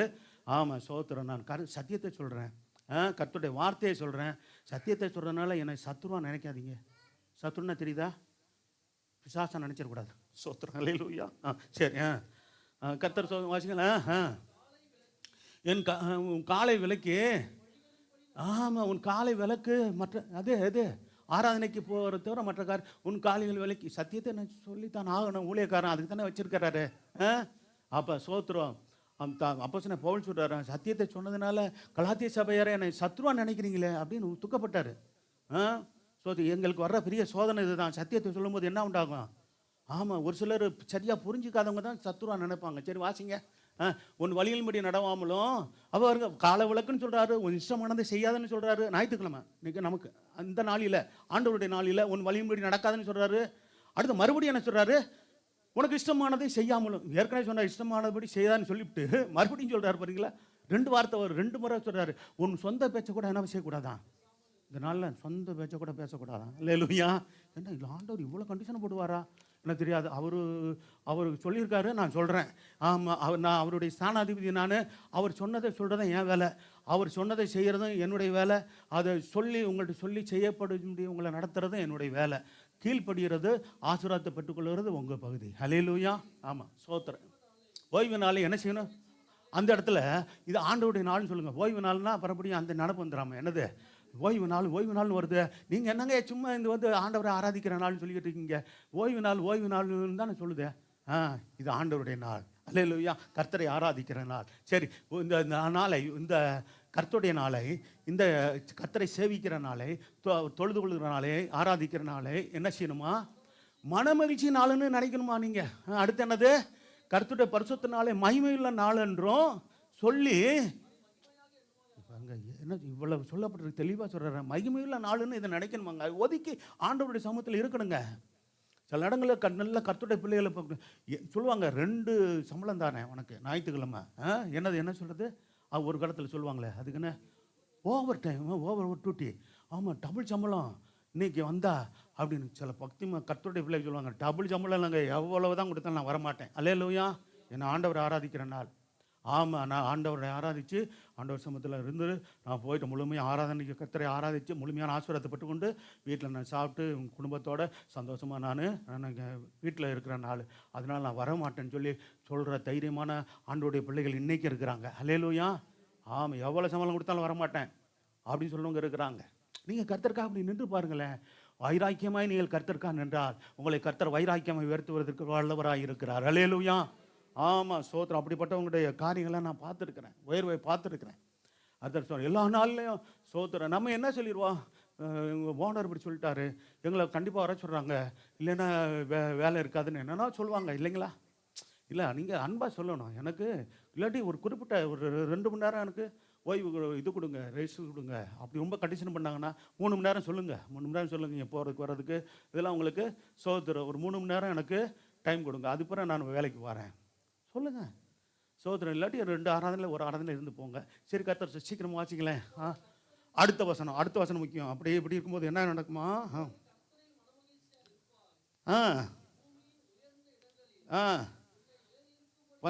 பண்ணி என்ன செய்வாரான்? உன் தகப்பனாய் யாக்கோபுடைய சுதந்திரத்தால் உன்னை போஷிப்பேன். கர்த்தருடைய வாய். ஆமாம், ஊழியருடைய வாய் இல்லை, இது எடுத்து சொன்னது தான் என்னுடைய வாய். இது ஏற்கனவே சொன்னது கர்த்தருடைய வாய். அல்லேலூயா. 2 வாய்க்கும் கீழ்ப்படிங்க, கர்த்தர் உங்களை ஆசீர்வதிப்பார். அல்லேலூயா. ஆமாம், கர்த்தருடைய வாயே சொல்லிடுச்சு. ஸ்தோத்திரம். சரி, உன் தகப்பனாய் யாக்கோபுடைய சுதந்திரத்தால். அப்போ பூமியில் கர்த்தரில் மனமகிழ்ச்சியாக இருப்போம். பூமி உயர்ந்த இடங்களில் உன்னை ஏறி இருக்க பண்ணுவேன். அதான் அது ஆசீர்வாதம். உயர்ந்த இடங்களில் உன்னை உயர்த்துவேன் மகனே மகளேன்றாரு. சோத்திரம். ஆண்டவருடைய நாளில் ஆண்டவருக்குன்னு நேரத்தை கொடுங்க, உங்களை உயர்ந்த இடத்துல உயர்த்தி வச்சு ஆசீர்வதிப்பார். அல்லேலூயா. இது நடக்குங்க. கர்த்தர் வாய் சொன்னது, ஒரு மனுஷன் சொன்னதில்ல. சோத்திரம். சரி கர்த்தர். அதே போல் எபிரேயர் 10:25 நாட்கள் என்ன செய்யணுமா? ஆமாம், சோத்திரம். சபை கூடி வரதில் சிலர் என்ன செஞ்சாங்களாம்? ஆதி திருச்சபையில் சிலர் விட்டு விட்டாங்களாம். அதே அப்போஸ்தலனாகிய பவுலுக்கு மன வருத்தமாக இருந்தது. சபை கூடி வரதில் சிலர் விட்டு விடுகிறது போல நாமும் விடக்கூடாது. சபையாரே, எபிரேய சபையாரே, நீங்கள் விட்டு விடாதீங்க. விட்டு விடாமல் என்ன செய்யுங்க? ஒருவருக்கொருவர் என்ன புத்தி சொல்லுங்க? ஆராதனைக்கு வாங்க, ஆராதனையை மிஸ் பண்ணாதீங்க அப்படின்னு புத்தி சொல்லணுமா? சொல்லியிருக்கீங்களா? சோத்திரம். பிள்ளைகள் வந்து சோத்திரம் அப்படி சொன்னாங்கன்னா அங்கே போகிறேன் இங்கே போகிறேன் சோத்திரம். அந்த ஸ்பெஷல் கோர்ஸ் படித்தோம்னா வேலை வந்துடும். சரி, மற்ற நாள் இருக்கா பாருங்கள். திங்கள்லேருந்து சனிக்கிழமை வரைக்கும். இப்போ ஸ்கூலுக்கு போயிட்டு வரீங்களா, பிள்ளைங்களாம் வரீங்களா, காலேஜ் போயிட்டு வரீங்களா, சாயந்தரம் போல் ஒரு ஸ்பெஷல் இதெல்லாம் வைக்கிறவங்களாம் இருக்கிறாங்க பார்த்தீங்களா? 2 மணி நேரம் வைப்பாங்களே, அதுக்கு போங்க, போயிட்டு படிங்க. சோத்திரம். வாரத்துக்கு ஒரு நாளாக இருக்கும், அல்லது சோத்திரம் சில நாட்கள் இருக்கும். படிக்கிறாங்க, படிங்க. ஞாயிற்றுக்கிழமை தவறுங்க. அப்படியே ஒன்றும் கண்டிப்பாக போக வேண்டிய சூழ்நிலை இருக்கா? ஆராதனைக்கு வந்துட்டு போங்க, கர்த்தர் உங்களுக்கு இரக்கம் செய்வார், ஆசீர்வதிப்பார். அல்லேலூயா. சரி, கர்த்தர் நல்லவர். அப்போ சபை கூடி வருது சிலர் விட்டு விடுகிறது போல நாமும் விட்டு விடாமல் என்ன செய்யணும்? ஒருவருக்கு ஒரு புத்தி சொல்லணுங்க. சோத்திரம். அடுத்து நாளானது சமீத்து வருகிறது, எவ்வளவாய் பார்க்கிறீர்களோ அவ்வளவாய் புத்தி சொல்லணும். நாளானது பாருங்கள், ஒவ்வொரு நாளும் போக போக ஆண்டோட வருகை சுயமாகி கொண்டே இருக்கிறது. அல்லேலூயா. அப்போ இந்த உணர்வோடு நம்ம இருக்கணும். ஊழியர்களாக நாங்களும் சொல்கிறேன், சோத்திரம். இந்த உணர்வோடு நானும் இருக்கணும், எங்கள் குடும்பம் இருக்கணும், நீங்களும் இருக்கணும், உங்கள் குடும்பம் இருக்கணுங்க. அப்போ நாளானது சமீத்து வருகிறதே, ஒவ்வொரு நாளும் போக போக ஆண்டோட வருகை சுயமாகிட்டு இருக்கிறதே. இன்றைக்கி வருவாரோ, நாளைக்கு வருவாரோ, எந்த வருஷம் வருவாரோ அப்படி நமக்கு தெரியாதே. சோத்திரம். எப்போ வந்தாலும் சபை ஆயத்தமாக இருக்கணும் அவருடைய வருகையில் போவதற்கு. அல்லேலூயா. சரி, அப்போ மகிழ்ச்சியோடு கூட கர்த்தரை ஆராதித்தால், இப்போ சொல்கிறேன், ஆராதிக்காதனால் சாபம் வரும், ஆராதித்தால் தேவனை மகிழ்ச்சியோடு ஆராதித்தால் ஆசீர்வாதம் வரும். அல்லேலூயா. அப்போ பாவம் அக்கிரம் மீறுதல் நம்ம விட்டு போயிடுச்சுன்னா சோத்திரம், நமக்கு என்ன வரும்? ஆசீர்வாதம் நிச்சயம் வரும். அடுத்த ஊழியம் செய்யாதிருந்தால் சாபம் வரும்னு சொல்லப்பட்டிருக்கிறது. கர்த்தருக்கிட்ட ஏதாவது ஊழியம் செய்யணும். ரோமர் 12:11 வாசிங்க. 1 கொரிந்தியர் 9:16 இல்லை, 1 கொரிந்தியர் 9:16 முதல் வாசிக்கலாம். 1 கொரிந்தியர் 9:16. சுவிசேஷத்தை நான் பிரசங்கித்து வந்தோம். பாருங்க, சோத்திரம். சுவிசேஷத்தை பிரசங்கித்து வருகிறார் அப்போஸ்தலன் பவுல். ஆனால் அவர் சபையை அப்படி இது சுவிசேஷத்தை பிரசங்கித்து சபைகளை ஸ்தாபித்து வந்த ஒரு தேவனுடைய மனுஷன். இப்போ என்ன சொல்கிறாரு வாசிக்கலாம். அது அப்படி இருந்து எனக்கு என்னதில்லை மேன்மை பாராட்டுவதுக்கு ஒன்றும் இல்லை அப்படி சொல்லிட்டு என்ன சொல்கிறாரு? அது என்மேல் விழுந்து என்ன செய்து கடமையாக இருக்கிறது. சுவிசேஷத்தை நான் பிரசங்காது இருந்தால் எனக்கு ஐயோ அப்படின்னா பாவம், அதாவது சாபம்னு அர்த்தம். கர்த்தர் வார்த்தையை எப்படியாவது மற்றவர்கள் போகணும். அப்போ நீங்கள் உங்களுக்கு பிரசங்க தெரியாமல் இருக்கலாம், பரவாயில்ல, கிளாஸ் இருக்குது, நம்மள்கிட்ட இருக்குது. நான் போன வாரம் சொன்ன பார்த்தீங்களா, ஆத்ம ஆதாயம் செய்யணும்னு சோத்திரம் கர்த்தர் தெளிவாக பேசுகிறாருங்க. கடைசி நாட்களில் நம்ம ஏதாவது கர்த்தருக்கு செய்யணும். போங்க, கொஞ்சம் வாங்கிட்டு போங்க. போகிற இடத்துல ஒரு 10, ஒரு நாளைக்கு ஒரு 10 அப்படி கொடுங்க, ஒரு 20 கொடுங்க, இல்லை முடியல ஒரு 10 கொடுத்துட்டு போங்க. சோத்திரம் ஊழியம் செய்கிறீங்க, ஒரு 10 ஆத்மாவுக்கு கர்த்தருடைய வார்த்தை போகுது. அதில் சோத்திரம் 10 பேரும் ஆண்டவரை விசுவாசிகள்னா கூட ஒரு 5 பேர், ஒரு 2 பேராவது ஆண்டவரை விசுவாசிக்க மாட்டாங்களா? விசுவாசிப்பாங்களே. அப்போ கொடுங்க. கர்த்தர் சோத்திரம் உண்டாட்டும். அது நம்மேல் விழுந்த, என் மேல் விழுந்த உங்கள் மேல் விழுந்த கடமை இருக்குது.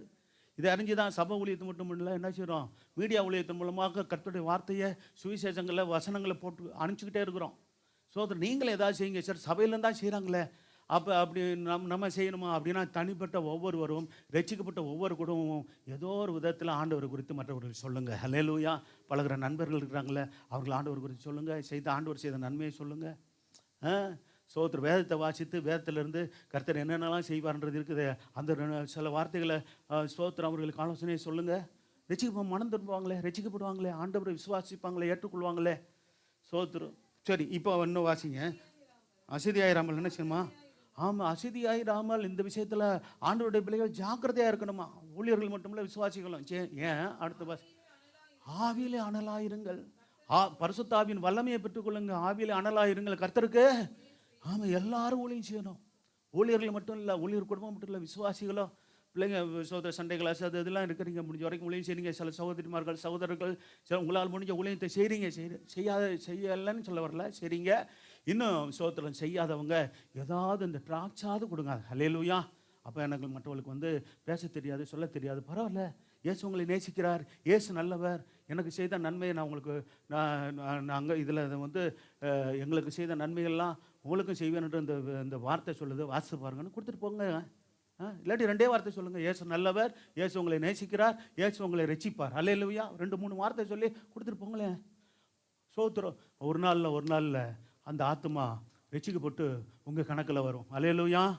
உங்கள் கணக்கில் வரும்னா அந்த ஆத்மாலாம் கூப்பிட்டு வச்சு சபை நடத்தவா அப்படிலாம் கேட்காதீங்க. அப்படிலாம் சொல்லலை ஆண்டவர். பரலோகத்தில் அந்த கணக்கில் உங்கள் கணக்கில் வரும். ஹல்லேலூயா. சோத்திரம். அது நல்லா புரிஞ்சுக்கணும். நான் சொல்கிறது தப்பாக புரிஞ்சிக்கக்கூடாது. சோத்திரம். சரி, அடுத்து பார்த்தீங்கன்னா, அடுத்து ஊழியம். அப்போ கர்த்தர் சோத்திரம். நீதிமொழிகள் 11:26 வாசிங்க. 11:26 ஒரு வசனத்தை சொல்லுவாங்க. நீதிமொழிகள் 11:26 பாருங்க. தானியத்தை கட்டி வைக்கிறவனே சவிப்பார்கள், விற்கனுடைய தலையின் மேல். இது என்னங்க அது? நான் எங்கே தானியத்தை கட்டி வச்சிருக்கிறேன் வீட்டில்? சோத்திரம். அப்போ இந்த வசனத்தின் அர்த்தம் புரியுதா? தானியம் என்பது வேத வசனத்தை குறிக்கிறது. ஹல்லேலூயா. அப்போ தானியத்தை என்ன செய்யணும்? வேத வசனத்தை விதைக்கணும் இல்லையா? தானியத்தை கட்டி வைக்கக்கூடாது, வேத வசனத்தை என்ன செய்யணும்? ஆமாம், விதைக்கணும். விதைச்சா என்ன நடக்கும்? ஆமாம், சோத்திரம். அப்போ கட்டி வைக்கிறவனுக்கு ஜனங்களே செவிப்பாங்கன்னு இருக்குது. தானியத்தை பாருங்கள், சில இடங்களெல்லாம் சோத்திரம் சில டிமாண்ட் வரும்போது, இப்போது சோத்திரம் சில ஆட்கள் என்ன பண்ணுவாங்க? ஆமாம், அது இன்னும் டிமாண்ட் ஆகிறதுக்காக என்ன பண்ணுவாங்க? அந்த தானியங்கள்லாம் கட்டி சேமித்து வச்சு இன்னும் நல்ல விலையாக ஆகும்போது விற்போம் அப்படி சொல்லி வைப்பாங்க. ஆனால் வேதம் என்ன சொல்கிறது? அப்போ அப்படி என்ன பாருங்கள், சோத்திரம் ரொம்ப சில இடங்களெல்லாம் ரொம்ப பஞ்சம் உண்டாகிறது, ரொம்ப கஷ்டமாக சூழ்நிலை சில தேசங்களில் உண்டாகிறது. குறிப்பாக பார்த்திங்கன்னா ஆப்பிரிக்கா தேசங்களில் பயங்கர பஞ்சங்கள். ஆனால் ஏன்னா ஒரு காலத்தில் ஆண்டவரை விசுவாசித்து ஏற்றுக்கொண்ட தேசங்கள்லாம் இன்றைக்கி தவறான வழியில் மற்றவர்களால் வழி நடத்தப்பட்டு தவறான அந்த சோத்திரம் அந்த இதில் மாட்டிக்கொண்டதுனால சோத்திரம் தவறான அந்த மார்க்கம்னு சொல்லுகிற சில காரியங்களில் போய் சிக்கிக்கொள்கிறாங்க. அதனால பெற்ற ஆசீர்வாதம் போயிடுது. அது ஒரு பக்கம் இருக்குது. சோத்திரம். விற்கனுடைய தலையின் மேல் ஆசீர்வாதம் தங்கும்னா, கர்த்தருடைய வசனத்தை விதைக்கிறவர்கள் கொடுக்கிறவர்கள் மேலே, விதைக்கிறவர்கள் மேலே ஆசீர்வாதம் தங்கும். ஹல்லேலூயா. அப்போ தானியமாகிய வசனத்தை என்ன செய்யக்கூடாது? ஆமாம், சோத்திரம். நீங்கள் கொடுக்காமல் இருந்தால், மற்றவர்களுக்கு சொல்லாமல் இருந்தால், அதுக்கு ட்ரான்ஸ் கொடுக்காமல் இருந்தால் சோத்திரம். அப்போ என்ன உண்டாகும்? அந்த வசனம். அப்போ சோத்திரம் மற்றவங்க சோத்திரம். அப்போ தேவனே என்ன பண்ணுவார்? ஒரு நாள் நமக்கு நியாயம் தீர்ப்பார். ஜனங்கள் சபிக்கிறாங்களோ இல்லையோ. ஆனால் இவங்க அப்படி தேவனுடைய வசனத்தை கொடுக்குறவங்க மேலே என்ன உண்டாகுமா? ஆசீர்வாதம் தங்கும். ஹல்லேலூயா. கர்த்தருடைய வார்த்தை சொல்லுங்கள், ட்ரான்ஸ் போய் கொடுங்க. சோத்திரம். அதுக்கு தான் எளிதான வழி அதுதான் உங்களுக்கு. சோத்திரம் சர்ச்சில் இருக்குது, சோத்திரம் பிரிண்ட் போட்டு கொடுக்குறோம். சோத்திரம் நீங்கள் போகிற இடத்துல கொடுங்க. அவங்க அதை வசனத்தை வாசிட்டு ஏதோ ஒரு சபைக்கு போகட்டும், ஆராதிக்க போகட்டும். சோத்திரம் நம்ம சபைக்கு தான் வரணும்னு சொல்லி நம்ம சொல்லலை. சோத்திரம். இங்கே வர முடிஞ்சவங்க வரட்டும், முடியாதவங்க வேறு இடத்துக்கு போகிறாங்களா, ரைட்டு, பக்கத்தில் சபை இருக்குதா போகட்டும். அப்படின்னு உங்களுக்கு சொல்லலை. ஹல்லேலூயா. அது எப்பா சொல்லும்போது ரொம்ப கவனமாக சொல்ல வேண்டியிருக்குது. உங்களுக்கு சொல்லலை. அது ஒரு டாக்ஸை வாங்கி படிக்கிறவங்க வேறு எங்கேயாவது போகிற இடத்துல கொடுத்துட்டீங்கன்னா அவங்க அங்கே போகட்டும்னு சொன்னேனே தவிர, ஆமாம் இதுதான் சாக்குன்ட்டேன்னு நீங்கள் தானே சொன்னீங்க பக்கத்தில் இருக்க சபைக்கு போங்கன்னு. உங்களை சொல்லலாமா ஐயா? அவங்கள சொல்லலை. சோத்திரம். கருத்து நல்லா தப்பாக புரிஞ்சுக்கிறாதீங்க. சோத்திரம். சரியா சரி. அடுத்து பார்த்தீங்கன்னா, ஊழியரை பரியாசம் நிந்திக்கப்படக்கூடாது, தூசிக்கக்கூடாது. இது வசனத்தை சொல்கிறேன். அப்போ சாபம் வந்தது. அப்போ ஊழியரை நீங்கள் சந்தோஷப்படுத்துகிற மாதிரி ஒரு நிலவரத்தில் இருக்கணும். பாருங்கள், 2 ராஜாக்கள் 2ஆம் அதிகாரம் 23ஆம் வசனம் 24ஆம் வசனத்தை வாசிங்கன்னா, சோத்திரம். பெத்தேல் என்றால் தேவனுடைய அதாவது பெத்தேல் இது என்ன பாட்டு பாடணும் பார்த்தீங்களா? வானத்தின் வாசல் இல்லை, தேவனுடைய சபையை குறிக்குது. அப்போ தேவனுடைய சபையில் இருக்கிற அந்த ஜனங்களுக்கு அடையாளமாக இருக்கப்படுது. பாருங்க, அந்த ஒரு கூட்டம் சின்ன பிள்ளைங்க என்ன பண்ணாங்க, தேவ மனுஷனாகிய தேவனுடைய ஊழியக்காரனாகிய எலிசாவை என்ன செஞ்சாங்க, தூசிச்சாங்க. என்ன செஞ்சாங்க, மொட்டையனே. பாருங்க, அவர் மொட்டை அடிச்சிருப்பார் போல் இருக்கு. முடி வளரலையா அல்லது மொட்டை அடிச்சாரா தெரில, எப்படி இருந்துட்டு போட்டோம் ஊழியக்காரரு. சோத்திரம். போய் அந்த பிள்ளைங்க என்ன பண்ணிச்சு, கிண்டல் கேலி பண்ணியிருக்குதுங்க. அவர் என்ன இயேசுவின் நாமெல்லாம் அவருக்கு தெரியாது இல்லை, யார் எலிசாவுக்கு. நான் உங்களை சபிக்கிறேன்னு விட்டார் ஒரு வார்த்தை. அத்தனை பிள்ளைகளையும் கரடி அடித்து கொண்டு போயிருச்சான். பார்த்தீங்களா எவ்வளோ பரிதாபம் பாருங்கள். 2 ராஜாக்கள் 2ஆம் அதிகாரம் 23, 24 இந்த வசனத்தை வாசிக்கிறீங்களா? அவன் அவடத்தை விட்டு பெத்தேலுக்கு எலிசா போனான். வழி நடந்து போகையில் பிள்ளைகள் பாருங்க, ஒரு வானத்தின் வாசலாகிய தேவனுடைய சபைக்கு அடையாளமாக இருக்கிற அந்த ஊரில் பெத்தேல்ன்றது அருமையாக. இந்த பெத்தேலில் தான் யாருக்கு தரிசனம் கிடைச்சது, யாக்கோபுக்கு தரிசனம் கிடைச்சி எங்கே போனார், மாமா வீட்டுக்கு போயிட்டு மறுபடியும் அங்கேருந்து கிளம்பும் போது கர்த்தர் என்ன சொன்னார், பெத்தலில் போய் நீ என்னை தொழுது கொண்டு அந்த இடத்துல போய் எனக்கு மறுபடியும் சோத்திரம் பலிபடம் கட்டி என்னை தொழுதுகொள்ளுன்னு சொன்னார். சோத்திரம். அது அவர் உடனே கீழ்ப்படியில்லை, அதனால் வந்த பாதிப்பெல்லாம் நமக்கு தெரியும், அதெல்லாம் சொல்லியிருக்கிறேன். சோத்திரம். அவனை பார்த்து ஆமாம் சோத்திரம். ஆமாம், எங்கள் வயசாக எங்களுக்கு கொஞ்சம் முடியெல்லாம் போயிடும், அப்படியெல்லாம் என்ன பண்ணக்கூடாது பிள்ளைங்க. சோத்திரம். ஆமாம், அப்படிலாம் ஊழியக்காரனையும் சொல்லக்கூடாது, யாரையும் பெரியவங்களை கூட என்ன பண்ணக்கூடாது. சோத்திரம். உங்களுக்கு பெண்கள் பிள்ளைகளுக்கு பிரச்சனை இல்லை, அப்படியெல்லாம் வராதுக்கு முடி வேணால் கொட்டுமே தவிர என்ன ஆகாது. சோத்திரம். அதுக்கே நிறைய பேருக்கு கவலை, ஐயோ முடி கொட்டுது. யார் சகோதரிமார்களுடைய பிரச்சனை. சோத்திரம். முடி கொட்டிருச்சே, அவ்வளோ முடி இருந்துச்சு, இவ்வளோ குறைஞ்சிருச்சே. சோத்திரம். ஆமாம் சோத்திரம். அதெல்லாம் ஒன்றும் கவலைப்படாதீங்க. அல்லேலூயா. ஆனால் எங்கள் மாதிரியெல்லாம் பெண்களுக்கு வராது, அதனால் தைரியமாக இருக்கலாம். ஆனால் எங்களுக்கு தான் அப்படி முன்னாடி போயிடுது. ஆனால் ஒரு சிலருக்கு நல்லா இருக்குதே, ஒரு சில பிரதர்ஸ்லாம் நல்லா நல்லா இருக்குது. நீங்கள் பாக்கியவான்கள். சரி, ரைட்டு, இருக்கட்டும். கருத்தை நல்ல. ஆனால் போனாலும் ஒன்றும் பெரிய பாவி அல்ல. அல்லேலூயா. சோத்திரம். வேறு என்ன சொல்லியிருக்காங்க, மொட்டை தலையா ஏறிப்போ.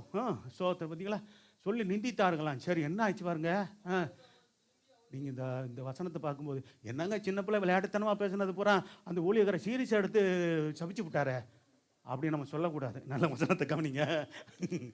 அப்பொழுது அவன் திரும்பி அவர்களை பார்த்து, கர்த்தரி நாமத்தில் எந்த நாமத்தை சொன்னாரோ தெரில, அந்த எலிசா தீர்க்கதரிசி கர்த்தரி நாமத்தில் அவர்களை சபித்தான். உடனே காட்டிலிருந்து 2 கரடிகள் புறப்பட்டு வந்து அவர்களில் 42 பிள்ளைகளை பீறி போட்டது. பார்த்தீங்களா?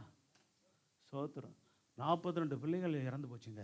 அந்த 42 பிள்ளைகளும் அவர் மொட்டை தலையா ஏறிப்போ. பாருங்க, கர்த்தருடைய ஊழியக்காரன் வந்தா, ஐயா வாங்க ஐயா ஜெபிக்க அப்படின்னு கூப்பிடுறதா, திரும்பி ஏறிப்போனா அது மொட்டை தலையானவுன்னு அவருக்கு கோவம் வந்துருச்சு. பாவம், அவருக்கு கொஞ்சம் பொறுமையாக இருந்திருக்கலாம்னு எனக்கு தோணுது. சோத்திரம். அவர் சொல்லிவிட்டார். ஆனாலும் கூட என்ன நடந்தது, கர்த்தருடைய வார்த்தை பாருங்க. சோத்திரம். ஊழியக்காரன் நிந்திக்கக்கூடாதுன்றது தான் இந்த சத்தியம். தப்பாக புரிஞ்சுக்க, நம்ம இப்படி தான் புரிஞ்சுக்கொள்ளணும். கர்த்தருடைய ஊழியர்களை யாரையும் நிந்திக்க வேண்டாம். கர்த்தர் சோத்திரம். உண்மையான ஊழியக்காரர்கள் இருக்கிறாங்க, சும்மா போலி ஆளுங்களாம் இருக்கிறாங்க. அவங்களுடைய காரியங்களை சொல்லி ஜனங்களை சபையை எச்சரிக்கிறது தப்பே இல்லைங்க. ஸோ இப்போ தவறான ஆட்கள் இருக்கிறாங்க, இளைஞர்களை வழி தவற பண்ணுகிற ஆளுகள் இருக்கிறாங்க. அவங்களை குறித்தான காரியங்களை எச்சரிக்கிறோம் நம்ம சபையில், பேரெல்லாம் சொல்ல வேண்டியதில்லை. ஆனால் எதுக்காக அப்படின்னா, நீங்கள் வழியில் போகக்கூடாதுன்றதுக்காக தான் அதெல்லாம் சொல்கிறோம். சோத்திரம். ஆனால் பாருங்கள், சோத்திரம். இந்த பிள்ளைங்க பாருங்கள், ஒரு இதில் எல்லாம் இந்த இஸ்ரவேல் ஜனங்களுடைய பிள்ளைங்க தெரியுமா உங்களுக்கு? பெத்தல யார் இருந்தா? இஸ்ரவேலுடைய பிள்ளைங்க. அவங்க பிள்ளைங்களை பாருங்கள் எந்த அளவுக்கு பக்தியாக வளர்த்துருக்காங்க பாருங்கள். ஊழியக்காரனை நிந்திக்கு தூசிக்கிற அளவுக்கு பிள்ளைகள் துணிகரமாக இருந்திருக்கிறாங்க பாருங்கள். அப்போ நம்மளுடைய பிள்ளைகளை நல்லா கவனித்து சோத்திரம். நல்லா வீட்டில் போய் எந்த ஊழியக்காரர்களை பற்றி நீங்கள் குறை பேசாதீங்க. பெற்றோர்கள் பிள்ளைகள் மூலமாக பேசுனீங்கன்னா பிள்ளைகளுடைய விசுவாசம் தடைபடும். யாரை பற்றியும் பேச வேணாம். எதை பற்றியும் பேச வேணாம். இன்னைக்கு பிரசங்கத்தை பற்றி வீட்டில் போய் என்ன பண்ணீங்க, எவ்வளோ மார்க் போடலாம் இருக்கு, இவ்வளோ நேரம் இழுத்துட்டாரு, சோத்தை குறிப்பிட்ட நேரம் முடிச்சிருந்தா ஓரளவுக்கு போடலாம், பாஸ் மார்க் போடலாம், கூட இழுத்ததுனால அவருக்கு ஃபெயில் மார்க் போடுவோம் அப்படிலாம் அப்படி போட்டுறாதீங்க தயவுசெய்து. ஆமாம், நாங்கள் எவ்வளோ பிரயாசப்பட்டு உங்களுக்கு வந்து சத்தியத்தை சொல்கிறோம், இதை என்ன பண்ணாதீங்க. சோத்திரம் அப்படிலாம் சொல்ல மாட்டீங்களே, செய்ய மாட்டீங்களே, நல்ல பிள்ளைங்க. சோத்திரம். ஆமாம். அப்போ ஊழியரை குறித்து இங்கே அப்படிங்க ஊழியத்தில் சோத்திரம் யாராக இருந்தாலும் நல்ல உண்மை உத்தமாக ஊழியம் செய்கிறோம் உங்களுக்கு தெரியும். அப்போ என்ன பண்ணாதீங்க, சோத்திரம் நீங்கள் என்ன பண்ணாதீங்க. ஆமாம், சோத்திரம் நல்ல விதமாக பேசுங்க, பெற்றோர்கள் பேசுங்க, நல்ல விதமாக பிள்ளைகளை என்ன பண்ணுங்க. ஆமாம், கிறிஸ்துக்குள்ளாக கர்த்தருக்குள்ளாக பக்திக்குள்ளாக வளருங்க. யாரை பற்றியும் குறை பேச வேண்டாம். கர்த்தர் உங்களை ஆசீர்வதிக்கட்டும். அல்லேலூயா. நீங்களும் பேசாதீங்க, பிள்ளைங்களும் பேசாதபடிக்கு நீங்கள் அவங்கள கவனிங்க. வீண் வார்த்தைகள் எப்படி என்ன பேசுகிறாங்களா, நல்ல விதமாக பேசுகிறாங்களா, வீணான வார்த்தைகள் பேசுகிறாங்களான்னு பார்த்து பிள்ளைகளை கரெக்ட் பண்ணுங்க. இது மட்டும் இல்லை, பொதுவாகவே சொல்கிறேன், அனாவசியமான வார்த்தைகள் பேசினா உடனே இது பண்ணுங்க, அதெல்லாம் பேசாத, இதெல்லாம் உனக்கு தேவையில்லை அப்படின்னு ஆண் பிள்ளைய பெண் பிள்ளைய புத்திமதி சொல்லுங்கள். அவங்க நல்ல விதமாக வளர்ந்துருவாங்க. அல்லேலூயா. பின்னாடி கர்த்தருக்கு ஏற்ற பாத்திரமாக உருவாயிருவாங்க. நீங்களும் அப்படி தான், உங்கள் குடும்பமும் கர்த்தருக்கு பிரியமான குடும்பமாக இருக்கும், உங்கள் சந்ததிகளும் கர்த்தருக்கு பிரியமானவர்களாக வளருவார்கள். அல்லேலூயா. அதுக்கிட்ட ஆசீர்வாதத்தை நான் சொல்லிட்டேன். கர்த்தர் சோதனை உண்டாகட்டும். அப்போ அடுத்து பார்த்தீங்கன்னா, நீங்கள் என்னாகும் புத்தகத்தில் 12ஆம் அதிகாரம் சோத்திரம் 1ஆவது வசனம் 10ஆம் வசனத்தில் பாருங்கள், மிரியாம் என்ன செஞ்சாங்க, ரகசியமாக சோத்திரம். ஆமாம், நேரடியாக பேசல, மோசையை குற்றப்படுத்தலை, அதோடு கூட ஆரோனுக்கு சேர்ந்து விட்டார். சோத்திரம். தம்பி 2 பேரும் தம்பி, இவங்களுக்கு தம்பி தான் மோசே. அதனால என்னென்ன, ஆண்டவர் ஒன்னோட மட்டும் தான் பேசினாரா, மோசையோட மட்டும் பேசினாரா, எங்களோட பேசலையா அப்படின்னு அசட்டையாக பேசிட்டாங்க. உடனே தேவன் பார்த்தார், என்ன செஞ்சார், வாசிக்கலாம். ஒன்று நிமித்தம்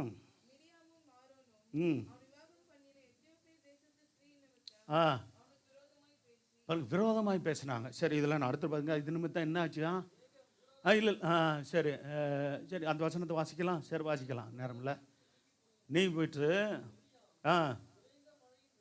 போல பார்த்தீங்களா, குஷ்டம் வந்துருச்சு. யாருக்கு, மோசையுடைய அக்காவுக்கு. மோசைய தம்பியை துச்சமாக பேசிவிட்டாங்க 2 பேரும். அதுக்கு முக்கியமாக அதில் முன்னணி இருந்தது யார், மிரியாம். சோத்திரம். என்ன எங்களை கொண்டு மோசையை கொண்டு மட்டும் தான் கருத்தர் பேசினாரா, எங்களை கொண்டு பேசலையா, பேசினது உண்மை தான். ஆனால் தேவன் தெரிந்து கொண்டது மோசே தானே. இவங்களுக்கு உதவியாக தான் யாரை கொடுத்தாரு, இவங்க 2 பேரையும் கொடுத்தாரு. சோத்திரம் ஊழியத்தில். அப்போ பாருங்க, அப்போ ரகசியமாக தூசித்து அப்புறம் பார்த்தா கர்த்தர் சோத்திரம் அந்த அக்காவுக்காக மோசே தான் பாரப்பட்டு ஜெபம் பண்ணார். அப்புறம் கொஞ்ச நாள் இருந்து அந்த குஷ்டம் நீங்கின பிற்பாடு தான் அவங்க பிரயாணப்பட்டு போனாங்க. சோத்திரம் என்றெல்லாம் இருக்குது. மறுபடியும் ஆண்டவர் சோமாக்குனார். ஆனால் நல்லா எச்சரிப்பு பண்ணி கண்டித்து பேசி ஆண்டவர் சோகம் கொடுத்ததை நீங்கள் என்னாகும் 12ஆம் அதிகாரத்தில் நீங்கள் அறிஞ்சு கொள்ளலாம். கர்த்தர் சோத்திரம் உண்டாகட்டும். சரி, அடுத்து பார்த்தீங்கன்னா உசியா ராஜா நமக்கு தெரியும் என்ன செஞ்சான். கர்த்தர் சோத்திரம் உண்டாகும். வசனம் நான் நோட் பண்ணிக்கொள்ளுங்க. 2 நாளாகமம் 26ஆம் அதிகாரம் 18ஆம் வசனத்தை, 2 வசனம் இருக்குது, ஒரு வசனத்தை மட்டும் வாசிக்கலாம். சோத்திரம் 18, 19. பாருங்க, சோத்திரம் தூபம் காட்டுற வேலை கர்த்தருடைய ஊழியர்களாகிய ஆசாரியர்களுக்குரியது. இவன் ராஜா, நான் அந்த தேசத்துடைய ராஜா, சோத்திரம் நான் யூதாவின் ராஜாவாக இருக்கிறேன், நான் போய் தூபம் காட்டினா என்ன அப்படின்னு போய் சோத்த நிற்கிறான். பாருங்க, கர்த்தருடைய வேலையை ஆசாரியர்கள் செய்ய வேண்டிய வேலையை வேறு ஒருவரும் தொடக்கூடாது. அல்லேலூயா. செய்யக்கூடாதுங்க. சோத்திரனால தான் பார்க்குறேன்னு, நான் தான் தெரியுமே, இதெல்லாம் நான் செஞ்சானே, செய்யக்கூடாது. அது தேவனுக்கு பிரியமில்லாத காரியம். ராஜா உசியோடு எதிர்த்து நின்று உசியாவை கர்த்தருக்கு தூபம் காட்டுகிறது. ஆமாம், 85 ஊழியக்காரங்க நின்று சொல்கிறாங்க, இது உமக்கு அடுத்ததில்லை அப்படின்னா உமக்குரியதல்ல. அடுத்து என்ன செய்கிறாங்க, தூபம் காட்டு பரிசுத்தமாக்கிட்ட ஆரோனி குமாராகி ஆசாரியாருக்கு அடுக்கும்னு என்னது, அது அவர்களுக்குரியது. பரிசுத்த ஸ்தலத்தை விட்டு வெளியே போகும் ராஜாவே வெளியே போயா அப்படின்னு சொல்கிறாங்க. மீறுதல் செய்தீர், இது தேவனாய் கர்த்தர் உமக்கு மேன்மையாக இல்லை அபியாதுன்னா மேன்மையாக உனக்கு ஆகாது. ஆனால் என்ன செஞ்சாங்க பாருங்க, 19ஆம் வசனம் வாசிங்க. பாருங்க, யார் மேலே, அந்த ஊழியக்காரர் எல்லார் மேலே கோபம் கொண்டான். சரி வாசிக்கலாம். அது முன்னாடி வருதுலேருந்து வசனம், முன்ன 3 வசனத்துலேருந்து முன்னாடி இருந்து வருது. இப்போ நம்ம இந்த 2 வசனம் முக்கியமாக வாசா போதும். அப்போ உசியா கோபம் கொண்டான். யார் மேலே, கர்த்தருடைய ஊழியர்கள் மேலே கோபம் கொண்டான். கையில் பிடித்து ஆசாரியரோடு கோபமாக பேசினானா. சரிங்களா, ஊழியர்களோடு கூட கோபமாக பேசாதீங்க. அன்பான தேவ ஜனங்களே. அல்லேலூயா. ஆமாம், ஊழியக்காரியோட அன்பாக பேசுங்க. நாங்களும் உங்களை அன்பாக பேசுகிறோம். நான் சத்தியத்தை உங்களுக்கு இது விலைக்கு சொல்கிறதுனால சோத்திரம் உங்கள் மேலே கோபமாக இருக்கிறது இல்லை. உங்கள் மேலே அன்பின் நிமித்தம் உங்கள் சத்தியத்தை தெளிவாக சொல்லுகிறோம். அல்லேலூயா. நீங்கள் ஆசீர்வதிக்கப்படணுமே, உங்கள் குடும்பத்தில் சாபம் இருக்கக்கூடாதுன்றது தான் இன்றைக்கி கர்த்தர் எனக்கு பேசி சொன்ன வார்த்தைகள். அப்போ கர்த்தருடைய ஆசீர்வாதம் பெறுவதற்கு சில காரியங்கள் தடையாக இருக்குது. இதை நம்ம விட்டு அகற்றிட்டோம்னா நம்ம ஆசீர்வாதத்தை பெறுவது எளிது. அல்லேலூயா. சரி பாருங்க, சரி கர்த்தருடைய ஆலயத்தில் தூவப்படத்தின் முன் இருக்கிற அவனுடைய நெற்றியில் என்ன வந்துச்சு? குஷ்டம் வந்து சாகுற வரைக்கும் அந்த குஷ்டம் போகலாங்க அவனுக்கு. யாருக்கு? இந்த உசியா ராஜாவுக்கு சாகுற வரைக்கும் அந்த குஷ்டம் நெத்தியில் இருந்துச்சு. கடைசியில் அவனை அப்படி குஷ்ட ரோகியாக இருக்கிறவனை வந்து ராஜாவை வச்சுக்க மாட்டாங்க. அவனை கொண்டு போய் ஊரை விட்டு கொஞ்சம் தள்ளி வச்சு போய் ஒரு வீடை போட்டு அவனுக்கு உட்கார வச்சுட்டாங்க. அவன் ஃபுல்லாக தான் ஆட்சி செஞ்சான் இருக்குது. நீங்கள் தொடர்ந்து வாசித்து பாருங்களேன். அவன் ஸ்தானத்தில் உசியாலாம் ஒரு நல்ல ஒரு அருமையான ராஜாவாக இருந்தவன். என்னைக்கு வந்து ஊழியரோடு எடுத்துகிட்டு நின்றானோ, கோபமாக பேசினானோ, கர்த்தர் அவனை தூக்கி அந்த ராஜா ஸ்தானத்துலேருந்து தூக்கி போட்டு அவன் புள்ள ஒருத்தன் தான் என்ன பண்ணா உயிரோடு இருக்கும். எப்போதுமே ராஜா இறந்த பிற்பாடு புள்ள வருவான். இப்போ உயிரோடு இருக்கும்போதே அவன் புள்ள வந்துட்டான் பாருங்க ராஜாவா. இந்த நிலை ஏன் வந்துச்சுன்னா ஊழியரோடு எதிர்த்து பேசினதுனால, கோபம் கொண்டதுனால, ஆமாம் தேவன் சொல்லாத வேலையை செய்ததுனால. அப்போ கர்த்தர் உங்களுக்குன்னு இருக்கிற காரியங்கள் இருக்குது. இன்னைக்கு எல்லாருக்கும் பொதுவான ஒரு ஊழியம் உண்டு. ஒன்று ஜெப ஊழியம், ரெண்டாவது சுவிசேஷம் அறிவிக்கிற ஊழியம். ட்ராக்ஸ் கொடுங்க. ஹல்லேலூயா. அந்த வேலையை எல்லாத்தையும் எதிர்பார்க்குறாரு. அதை செய்யுங்க. ஊழியம் செய்யணும், நான் கர்த்தருக்கு ஏதாவது செய்யணும், செய்யுங்க. வாய்ப்பு இருக்குது, நிறையா இருக்குது. நிறைய இடங்கள் இருக்குது. ஆமாம், எங்கெங்கெல்லாம் போய் கொடுக்கலாம் ட்ராக்ஸ் கேட்டிங்கன்னா நாங்கள் சொல்லுவோம். எங்கெல்லாம் போய் கொடுக்கலாம். ஆமாம், ட்ரெயின் ஏற ட்ரெயின் வந்து பஸ்ஸு இறங்கி ஏறுற இடம், ட்ரெயின் ஏறி இறங்குற இடத்துக்கு முன்னாடி போய் நீங்கள் கொடுத்தீங்கன்னா, ஆமாம் அவங்க ட்ரெயினுக்கு ஏறும்போது இல்லை, ஆமாம் அவங்க அந்த பாதையில் போகும்போதே கொடுக்கலாம். ஒரு நாளைக்கு 50 கொடுத்தீங்கன்னா அதுக்கு மேலே உங்களுக்கு ஆர்வம் இன்னும் வரும். அல்லேலூயா. ஒரு 50 கொடுத்தீங்கன்னா வர்றது போகும்போது ஒரு 25 பேர், வரும்போது 25 பேருக்கு கொடுத்து பாருங்களேன். அப்புறம் உங்களுக்கு இப்போ பத்தாது.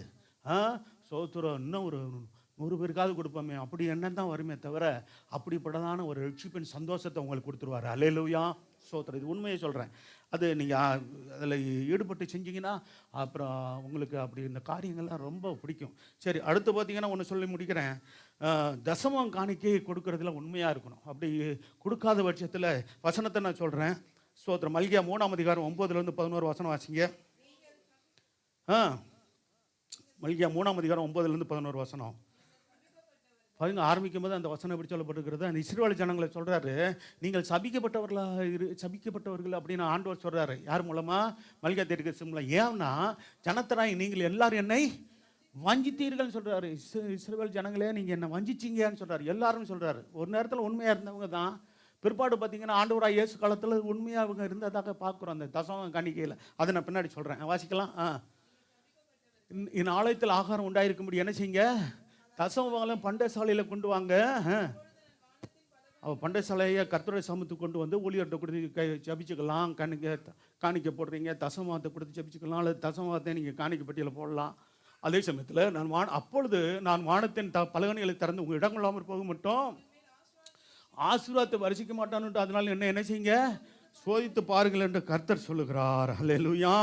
11ஆம் வசனம் கூட வாசிங்க. அப்படி நீங்கள் உண்மையாக இருந்துச்சுன்னா என்ன நடக்குமா? பூமியின் கனியை பட்சித்து போடுகிறவர்களே, அப்போனா வீணான செலவுகள், வீணான உங்கள் குடும்பத்துக்கு வருகிறதான இழப்புகளை நான் தடுப்பேன்னு சொல்கிறார். கர்த்தருக்கு உண்மையாக இருந்தால், கொடுக்குறதுல உண்மையாக இருந்தால் வீண் செலவுகள் வராது. ஆஸ்பத்திரி செலவு வராது. வீணான திடீர்னு ஏதாவது வீண் செலவுகள் அப்போ அதெல்லாம் வராமல் தடுப்பேன்னு சொல்கிறார். அப்போ கண்டிப்பேன் பாவிகள் உங்கள் நிலத்தின் பலனை அழிப்பதில் வெளியுள்ள திராட்சை கொடி பழம் இல்லாமல் போவதில்லை. அப்போ அவங்களுக்கு ஆசீர்வாதம் இல்லாமல் போகாது என்று யார் சொல்கிறாரு? சேனையில் கர்த்தர் சொல்லுகிறார். சரி, புதிய ஏற்பாட்டில் சில ஆளுகள் பாருங்கள் என்ன செய்கிறானுங்க. ஆமாம், மொபைலில் நம்ம பார்க்குறோம், யூடியூப்லலாம் என்ன பண்ணுறான், இஷ்டத்துக்கு. வெளிநாட்டில் தான் சில பேருக்கு இதுக்குன்னே பணம் வருது.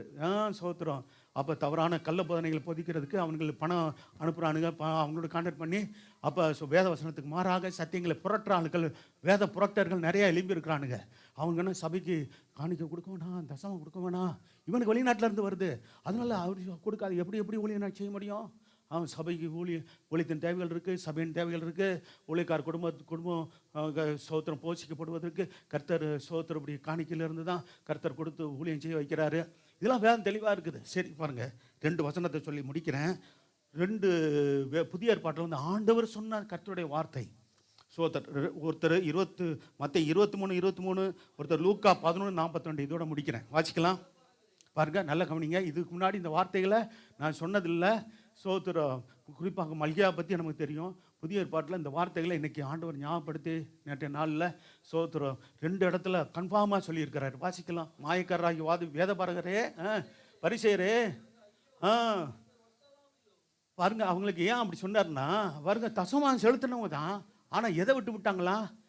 சோத்திரம் நீதி, சமாதானம், நீதி, விசுவாசம் இதெல்லாம் விட்டுட்டாங்களாம். அதை சொன்னார், நீங்கள் என்ன பண்ணுங்க, தசம் காணிக்கை செலுத்துறீங்களா, அதை தொடர்ந்து செலுத்துங்க, இதை விடாதீருங்கன்னு சொன்னார். இன்றைக்கி என்ன சொல்லிட்டானுங்க? சோத்திரம் ஆமாம், அப்போ புதிய ஏற்பாட்டெலாம் அதெல்லாம் ஒன்றும் சொல்லலைங்க. எங்கே சொல்லிட்டா, முட்டா பையன் இதை படுறா, வயசு படுறான்னு சொல்லணும். சோத்திரம் அப்படிப்பட்டவனுங்களை வாசிங்க பாருங்க. ஒட்டலாமிலும் வெந்தயத்திலும் சீரகத்திலும் தசமபாகம் செலுத்துறீங்க பாருங்க. எல்லாத்துலையும் தசமபாகம் செலுத்துகிற ஒரு பழக்கம் இருக்குது. செலுத்தி என்ன செய்கிறாங்களா? நியாயப்பிரமாணத்தில் கற்பித்திருக்கிற அப்படின்னா வேத புத்தகத்தில் சொல்லி கற்பித்திருக்கிற விசேஷித்தவளாகிய எதை விட்டுட்டாங்களா? நீதியையும் இரக்கத்தையும் விசுவாசத்தையும் விட்டுட்டீங்க. இது நல்ல கீழே வரல வசனத்தை நல்லா கவனிக்கணும். இவைகளை செய்ய வேண்டும். அப்போ புரியுதா உங்களுக்கு? எதை செய்யுங்க? தசமான் செலுத்துறதே நீங்கள் விடாதீங்க. அதே சமயத்தில் என்ன செய்யுங்க? நீதியையும் இரக்கத்தையும் விசுவாசத்தையும் செய்கிறத விடாதிருங்கன்னு சொன்னார். தெளிவாக சொல்லிட்டாரா? இன்னொரு வசனம் ஆதாரமாக வேதத்தில் எப்போதும் 2 வசனம் நம்ம அதாவது 2 சாட்சியம் நமக்கு அவசியம்னு சொல்லப்பட்டிருக்கிறதுல. அடுத்து இன்னொரு வசனம் சொல்கிறேன். லூக்கா 11:42. லூக்கா மூலமாக கர்த்தர் சொல்கிறது என்ன? இது தேவனுடைய வார்த்தை தானே, கர்த்தர் சொன்ன வார்த்தை தானே, இயேசுவே பேசி சொன்ன வார்த்தை. வாசிக்கலாம். சோத்ரு அங்கே சொல்லாததை இங்கே கூட சொல்கிறார். முதல்ல எதெல்லாம் கொடுக்குறாங்க? ஒட்டெல்லாம் மறுக்குழந்து முதல்ல சகலவித பூண்டுகளிலும் கூட என்ன செய்கிறாங்களாம்? தசம் கொடுத்து எதை விட்டுவிட்டாங்களா? அங்கே சொல்லாது இங்கே சொல்கிறார் பாருங்க. நியாயத்தையும் தேவ அன்பை விட்டு விடுவீர்கள், இவைகளை செய்ய வேண்டும். புரியுதா? இவைகளை செய்யணும். எதை செய்யணும்? தசமாக செலுத்துறதே தொடர்ந்து செய்யுங்க. அது ஊழியத்துக்கு அவசியம், அது தேவனுடைய ராஜ்யம் கட்டப்படுறதுக்கு அவசியம். அதே சமயத்தில் எதை விட்டுறக்கூடாது? தேவ அன்பையும் நியாயத்தை விட்டுறாதீங்க. அங்கே என்ன சொன்னார்? விசுவாசத்தையும் நீதியையும். அங்கே ஒரு 3 காரியம் சொல்கிறார், இங்கே ஒரு 2 காரியம் சொல்கிறாரு. இப்போ பார்த்தீங்களா? தெளிவாக இருக்குதா வேதவசனம்? நல்லா இருக்கா? சோத்திரம். அப்படி இருக்கும்போது இன்றைக்கி நாங்கள் இந்த சத்தியம் தெரிஞ்சிருக்கனால தான் மாதம் தசபாகம் எங்களுக்கு மூத்த ஊழியர்களுக்கு கொடுக்குறோம். காரணம் என்ன? சோத்திரம் வேதத்திலும் சொல்லப்பட்டிருக்கிறது. ஆசாரியன் என்ன செய்யணுமா? சோத்திரம் ஊழியர் மேலே உள்ள சாமனத்தில் உள்ள மூத்த ஊழியர்களுக்கு சோத்திரம் அதனுடைய தலைவராக இருக்கிறவங்களுக்கு அவங்க கொடுத்து அவங்க ஊழியத்தை நீங்கள் தாங்கணும் அப்படின்றது. அதை நாங்கள் செய்கிறோம். அது கர்த்தருடைய பிள்ளைகள் எங்களை உண்மையாக இருக்கிறவங்க இருக்கீங்க. தசமபாகம் காணிக்கையில் இது வரைக்கும் தெளிவில்லாத இருக்கிறவங்க தெளிவடைஞ்சு கொள்ளுங்க. ஹல்லேலூயா. அவன் யூடியூப்பில் அவன் கண்ட மாதிரிக்கே என்ன பண்ணுறான்? ஆமாம், சோத்திரம். சிலருக்கு ஊழியமே என்ன தெரியுமா? குறை சொல்லிக்கிட்டே இருக்கிறதே சில ஊழியமாக செஞ்சுட்டு இருக்கானுங்க. சோத்திரம் யூடியூப்பில் கர்த்தர் கண்டவனுடைய காரியங்கள்லாம் பார்க்காதீங்க, கேட்காதீங்க. உங்களுக்கு விசுவாசத்துக்கு அடுத்து சோத்திரம் உங்களுக்கு ஆசீர்வாதம் வராதபடிக்கு தடை செய்கிறவனுங்க அவனுங்கள்லாம். அல்லேலூயா. ஆசீர்வாதத்துக்கு பெறக்கூடிய வழியெல்லாம் சொல்லிட்டேன். கர்த்தர் சோத்திரம் உண்டாகட்டும். நாம் எழுந்திருப்போமா? எழுந்திருந்து ஜெபம் பண்ணி முடிப்போம். அல்லேலூயா. Praise the Lord. சோத்திரம் ஐயா. தகப்பனே சோத்திர. ஆண்டவர் சொன்னி, உன் தேவனாய கர்த்தர் உன் மேலே அன்பு இருந்தபடியால் அந்த சாபத்தை உனக்கு ஆசீர்வாதம் மாற பண்ணினார் என்று சொல்லப்பட்ட பிரகாரமாக பிலேயாமின் மூலமாக ஆண்டவரே சாபம் வராதபடிக்கு, ஆண்டவரே தேவஜனங்களுக்கு வராதபடிக்கு அந்த சாபத்தை ஆசீர்வாதமாக மாற்றின தேவன் இன்றும் உடைய பிள்ளைகளுக்கு ஆசீர்வாதமாக நீர் மாற்ற வல்லவராக இருக்கிறீர். ஆண்டவரே, பாவம் அக்கிரம் மீறுதல் சாபத்தை கொண்டு வருகிறதா இருக்கிறது என்று பார்க்க. ஆகவே கர்த்தாவே சோத்திரம் அப்பா, சபையில் உள்ள ஒரு குடும்பத்திலும் பாவம் அக்கிரம் மீறுதல் காரியங்கள் இராதபடிக்கு எல்லா விதமான என் குடும்பத்தில் எந்தெந்த சாபங்கள் இருக்கிற எல்லா சாப கட்டுகளை உடைக்கிறோம் இயேசுவின் நாமத்தினாலே. சாபங்கள் எல்லாம் அகற்றப்படுவதாக. ஆசீர்வாதத்தை தேவன் ஒவ்வொரு குடும்பத்துக்கும் நீர் நிறைவாய் தரும்படியாக செபிக்கிறோம். ஆண்டவரே, தேவனை மகிழ்ச்சியோடு ஆராதிக்கிறனால சாபம் வருகிறதா இருக்கிறது பார்க்கிறோமே. அப்படியாக எங்கள் சபையில் இருக்கிற ஒருவரும் ஆண்டவரே அப்படி இராதபடிக்கு சபையில் உள்ள எல்லாரும் நல்ல மகிழ்ச்சியோடு கர்த்தரை ஆராதிக்க ஒவ்வொரு வாரமும் ஆண்டவரே சாமத்தோட சோத்திரம் அந்த ஞாயிற்றுக்கிழமையாகிய கர்த்தருடைய நாளில் நம்மை தேடி ஆண்டவரே மற்ற நாட்களில் ஜபங்கள் இருந்தாலும் முடிந்தால் அந்த ஜபங்களுக்கு வந்து கலந்து கொள்ள தனி ஜபம் நம்ம குடும்பமாக இப்படி ஜபிக்கிற ஜபங்களை அதிகரிக்க பண்ண கர்த்தர் நம்முடைய பிள்ளைகளுக்கு கிருபை செய்யுங்கப்பா. ஆண்டவரே ஸ்தோத்திரம். ஆண்டவரே மகிழ்ச்சியோடு கர்த்தருக்கு ஆராதனை செய்து ஆனந்த சத்தத்தோடு நம்முடைய சமூகத்தில் காணப்பட உதவி செய்யுங்க. ஆண்டவரே ஸ்தோத்திரம் ஐயா. வேதம் சொல்லுகிறது கர்த்தர் ஸ்தோத்திரம் உண்டாகட்டும். சிலர் விட்டுகிறது போல ஆராதனைக்கு கர்த்தரை செவிக்கிறதுல சில காரியம் சிலர் ஸ்தோத்திரம் ஆதி திருச்சபையில் சில பேர் விட்டு விட்டாங்கன்னு சொல்லப்பட்டிருக்கு. அப்படி இருக்காதபடிக்கு நாட்கள் எவ்வளவாய் சமீபத்திருக்கிற பார்க்கிறீர்களோ அவ்வளவாய் புத்தி சொல்லி ஸ்தோத்திர கர்த்தருடைய சமூகத்தை கூடி வந்து கர்த்தரை ஆராதிங்கள் சொல்லப்பட்டிருக்கிறது. அப்படியாக செயல்பட உதவி செய்யுங்கப்பா. ஊழியம் செய்யாதிருந்தால் சாபம் வரும் என்று சொல்லப்பட்டிருக்கிறது. 1 கொரிந்தியர் 9:16 ஸ்தோத்திர நான் சுவிசேஷம் அறிவிக்காத இருந்தால் எனக்கு ஐயோ என்று சொன்னீங்களே அப்படின்னு அப்போஸ்தலன் பவுல் சொன்னாரப்பா. தகப்பனே ஸ்தோத்திரம். ஆகவே நாங்கள் ரட்சிக்கப்பட்ட ஒவ்வொரு குடும்பம் ஒவ்வொருவரும் ஊழியத்துக்காக செபிக்கட்டும் ஆண்டவரே. அடுத்த ஊழியத்தை செய்வதற்கு டாக்ஸ் கொண்டு போய் கூட கொடுத்து ஆண்டவர் பெரிய அளவு சோத்திரம் ஜனங்களுக்கு சொல்லத்திலாம் டாக்ஸ் கொடுத்து ஏற்றுக்கொள்கிறவர்கள் கொடுக்கட்டும், ஏற்றுக்கொள்ளாதவர்களுக்கு பரவாயில்ல சோத்திரம் மற்றவர்களுக்கு கொடுக்கட்டும். அப்படியாக எப்படியாவது ஆண்டவரே சோத்திரம் தங்களால் முடிஞ்ச ஆண்டவரே ஊழியத்தை செய்வதற்கு கர்த்தர் நீர் கிருபை செய்யுங்க. ஆசீர்வாதம் வரட்டும் ஐயா. ஆண்டவர் ஒரு குடும்பத்திலும் குறைவு இருக்கக்கூடாது, நிறைவு உண்டாகட்டும், ஆசீர்வாதம் உண்டாக முடியாது ஜெபிக்கிறோம். மட்டுமல்ல தசம காணிக்கை கொடுக்காதனால சாபம் வருகிறது என்று வேதம் சொல்கிறது. கர்த்தாவே மல்கியா 3:9-11 அப்படியாக கர்த்தர் ஒரு குடும்பம் இருக்காதபடி எல்லா குடும்பமும் ஆண்டவரே உமக்கு உற்சாகமாய் கொடுக்க வேதம் சொல்லுகிறது. கொஞ்சத்திலும் உண்மையாக இருந்தாய் அநேகத்தின் மேல் உன்னை அதிகாரி வைப்பான் என்று சொன்னீங்களே. அவனுடைய 10-1 கர்த்தருக்கு கொடுத்து ஆண்டவர் அந்த கொஞ்சத்தில் உண்மையாக இருக்கிற பிள்ளைகளை ஆண்டவர் அநேகத்தின் மேல் அதிகாரியாக வைப்பேன் என்று சொல்லி இருக்கிறீங்கப்பா. மத்திய 25 ஆண்டவரே 21 நாங்கள் வாசிக்கிறோமே. கர்த்தாவே ஸ்தோத்திரம். அப்படியாக பிள்ளைகள் கொஞ்சத்தில் கூட உண்மையாக இருக்கும்போது அநேகத்தின் மேல் அதிகாரி வைக்கிற தேவனுடைய கருத்துக்களை ஒப்புக்கொடுக்கிறோம். ஆசீர்வதிங்க, பாதுகாத்து வழியை நடத்துங்க. இயேசு நாமத்தில் வேண்டிக் கொள்ளும்.